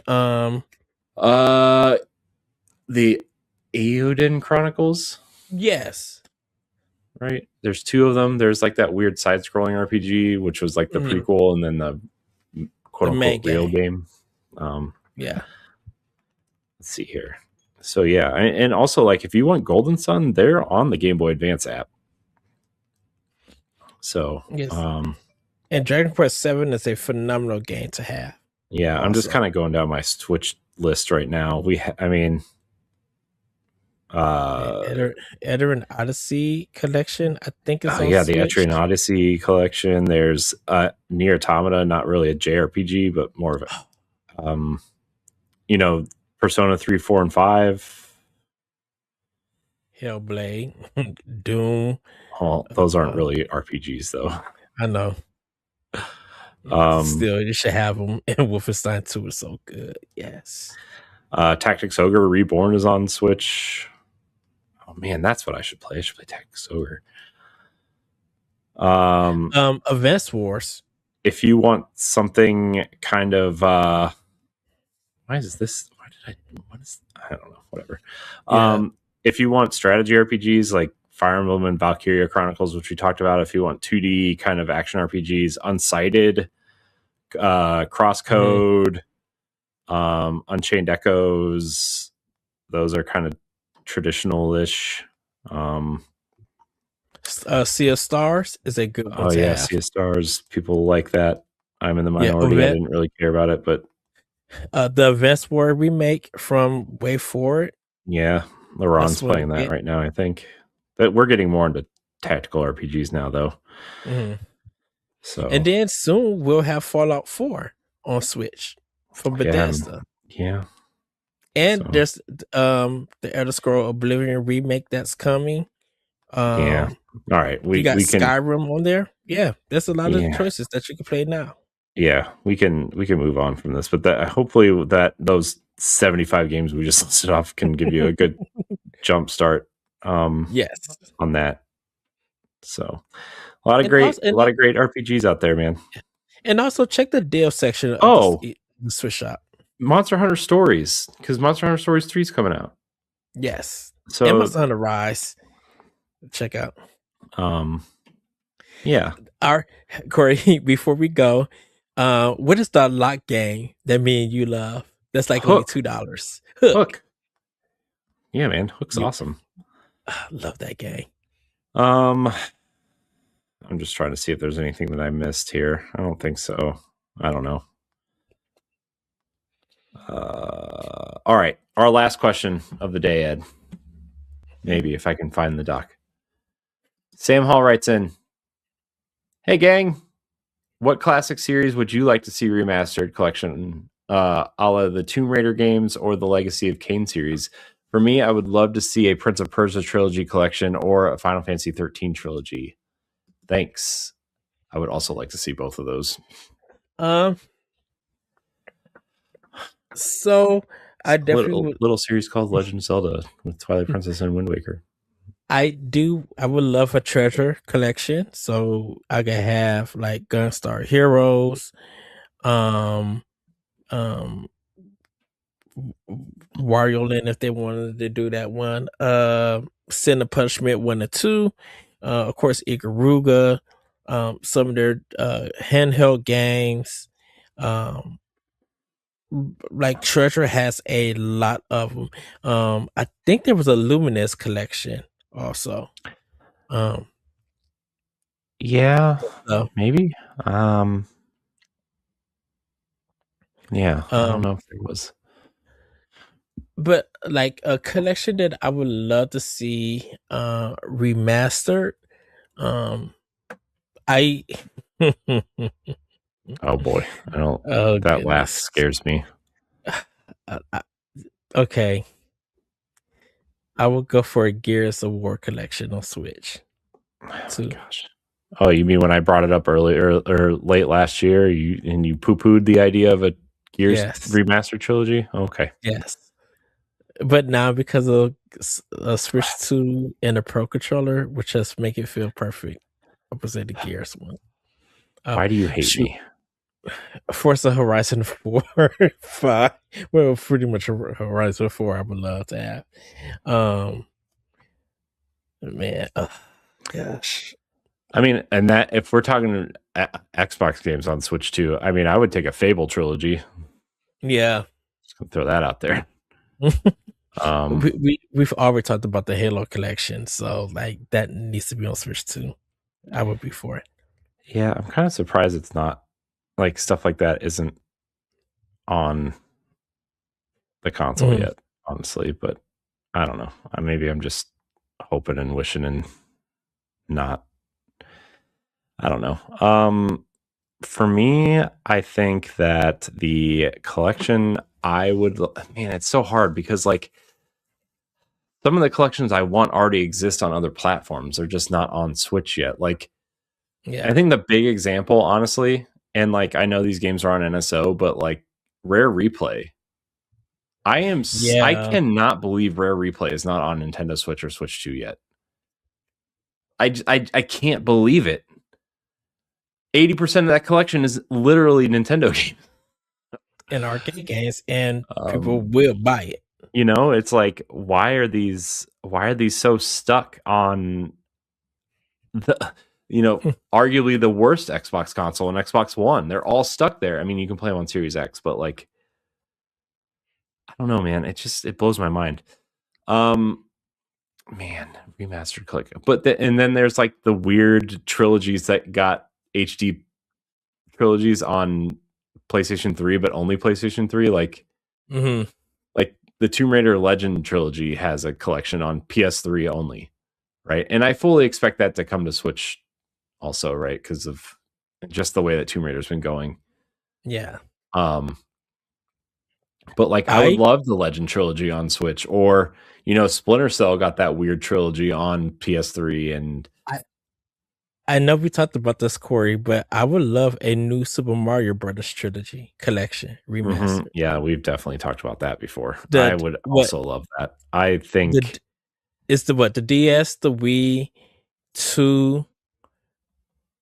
Well, there's 4 of them. So there's New Super Mario Brothers, New Super Mario Brothers Wii, New Super Mario Brothers 2 on the 3DS, and then the Wii U game, Wii U, yeah, which is already kind of out. So like, I guess you could technically only have to do the 3 games because and the Luigi one too, which is included in the U Deluxe. Right, so Luigi's Mansion collection would be. But why? They're already all playable on Switch 2. I know, but and they're all in HD. So I know, but I would still pay for a collection. I mean, that's where Nintendo's going to find themselves. Maybe not in the short to midterm, but probably the long term. Is like, how do we like? I mean, do we just count on people paying us forever for this service? Like, I don't know. How do you maintain this service at some point? I mean, we don't have to think about it now, right? Obviously, but like that's expansion pass for the future. Yeah, I don't know. I don't want to talk about it shutting down. I don't want to talk about negative things on this show. Oh, no. I'm tired of talking about layoffs and shutdowns and all of that nonsense.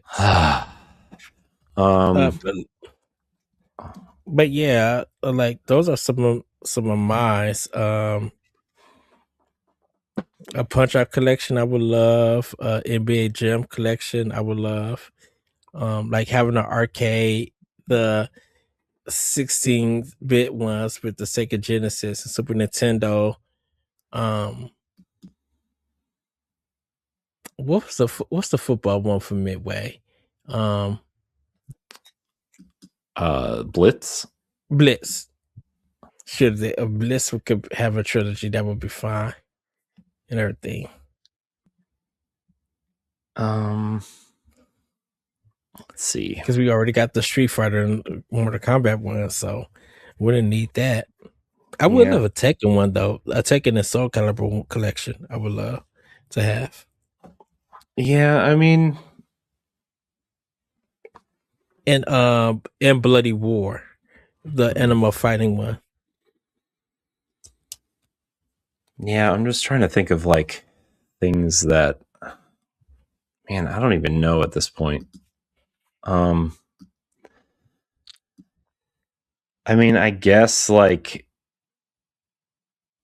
man, I really don't know. Like, what kind of collection would you even do at this point? Like, especially like Nintendo games specifically. Like, I guess you could like the things I want are already becoming available. Like, I would have loved to have like a GBA Fire Emblem collection, like an HD kind of up-res version, or a Radiant collection with Path of Radiance and Radiant Dawn HDified and remastered. Or, we did get that Bat and Kato's collection, right? But it's only digital. So I mean, I guess if you're looking at stuff like that, like the Xenosaga trilogy from PS2 would be an awesome collection to get HD remastered. Yeah, but see, the problem with those is that's a lot of movie. So, I mean, so what? Who cares? People I mean, I think like we said Professor Layton would be a great collection to have. Yeah, perfect, dude. The Professor Layton games. I cannot believe those games are not on Switch yet. Yeah. Kind of for me, I'm sorry to interrupt you, like the Konami arcade collection, because like Konami got some original arcade games that never came to console. Yeah, I'm also like, you look at the DS and 3DS library, like those games would be great to package together in some sort of collection, like Pushmo and Block Boy collection. Oh my gosh, dude, a Box Boy collection would be awesome. Or like Pushmo, Crashmo, Stretchmo, those games. And then even the Wii U one, I guess, what was it? Pushmo World, I think it was what it was called. Or like the two Dylan Rolling Western games. Does anybody care about those? I don't know, but it would be cool to have them somewhere. But those are the types of games that you put on NSO, right? Like, nobody's going to go buy Dylan's Rolling Western for $30, but you could put it on NSO. I think people will probably go out and pay for it. It's a Nintendo game, first party. People will go out. A Block Boy came in an actual block with all the games and stuff. And it's like, it's an actual Block Boy that you could do for like $80. I'd be like, I need that. Dude, those games were like $5 a piece. That whole collection might be $40. But the block itself, so 60, okay. This is Nintendo, so the quality of the block is going to be good. It's going to come in a cardboard box that we throw away. I'll probably display the box. Let's see here. I'm looking at these stupid franchise lists for Nintendo. Let's see here. Oh boy. A Nintendo Sports collection of like 1080 Avalanche, Wave Race, Blue Storm. Maybe you could put Excite Bike 64 and Excite Bots or Truck or whatever those Wii games were. Dude, I would love a Telltale collection. They already have those though. Per series. But like a full collection altogether. Like a 3-story, like the DC collection or something like that. Yeah, I don't know. I guess kind of it for now for me. I guess it's just there's so many, like, I'm trying to think of how you would package them together at this point, right? Because there's only like one Mario Kart per console. So yeah, I'm just using Mario Kart as an example, but like, yeah, are you gonna package are you gonna have like the Super Nintendo game and the Wii game and everything in between in one package? You know what I mean? Like, how do you divide these things? Or like it would almost have to be like the Mario All-Stars and 3D All-Stars collections, like they are separate, right? Like, I don't know, man. Had the most insane collection that would probably make people laugh. The Atari Fighting Collection, which consists of Pit Fighter, I hate you. Way of the Warrior, and Primal Rage. Get me out of here. I can't listen to this. I can't listen to this anymore. I quit. I quit. Nintendo Pow Block's hiring a new host and co-host. Wait, you replacing both of us? Yep. I don't want to hear you. I don't want to. I don't know. I just said that would be the most insane one. And then watch next week or in March then or something like that. I'll be like, dang it. Just your clips. So, well, everybody, that's going to be it for my questions. Let's get into final thoughts, Corey. Kind of my final thought, is to give you guys a heads up. In the future, I got to speak to a special guest about a certain game in their career. I can't reveal it just now. We did record it and everything, but I cannot wait for you guys to see the video, see our discussion. I'm so happy that this guest, allowed me to interview him, and we just had a great time. So I'm thankful for that. And check out I have a PlayStation State of Play recap, so you guys can check that out. My plan is in the future to kind of collect all the showcases and try to make a list of all the games that is coming out or that's already out. So if you need to plan out what games you want to purchase or you're interested in, you can look kind of boss rush and look at that list for games for the first, I would say, 6 months, Corey, of this year. So you guys will be able to check that out. What about you, Corey? I'm just I don't know, man. I've been trying to fix some social media stuff because it's been broken and offline for a while, and that's my fault, but also like just I have not had any time to fix it. And I mean, I have a long weekend this weekend. I'm off, Saturday, Sunday, Monday because of President's Day.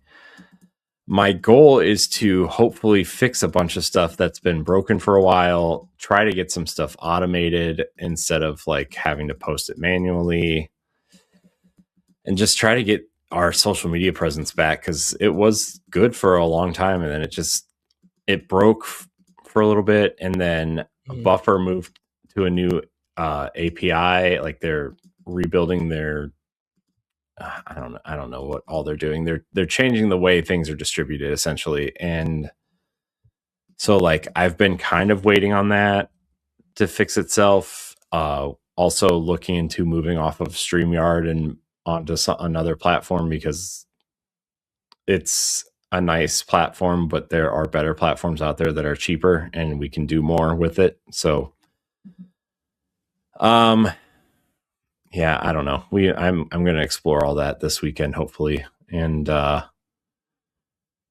hopefully nothing that you'll notice on the back end of the show proper. Hopefully you'll see more social media posts from us, but,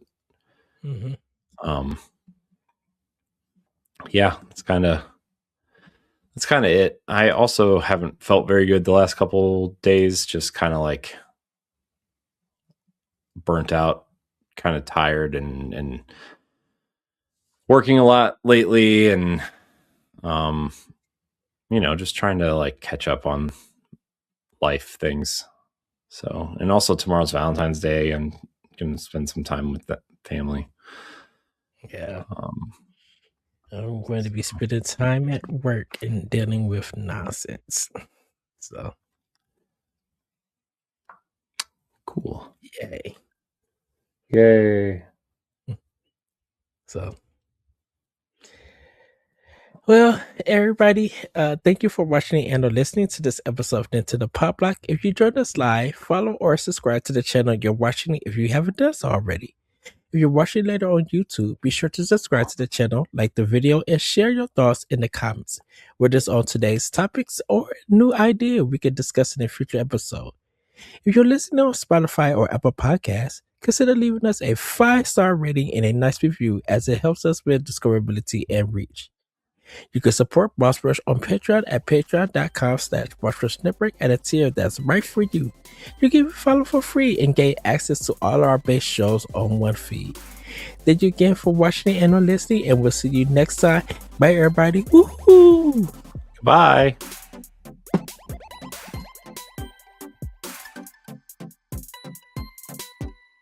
If you want to see how you can become a Patreon producer, head on over to patreon.com/BossRushNetwork. The Patreon producers for this month are Adriel Munger, Francisco Santillan, Austin Campbell, Celeste Roberts, Christian S., and Fitzpatrick.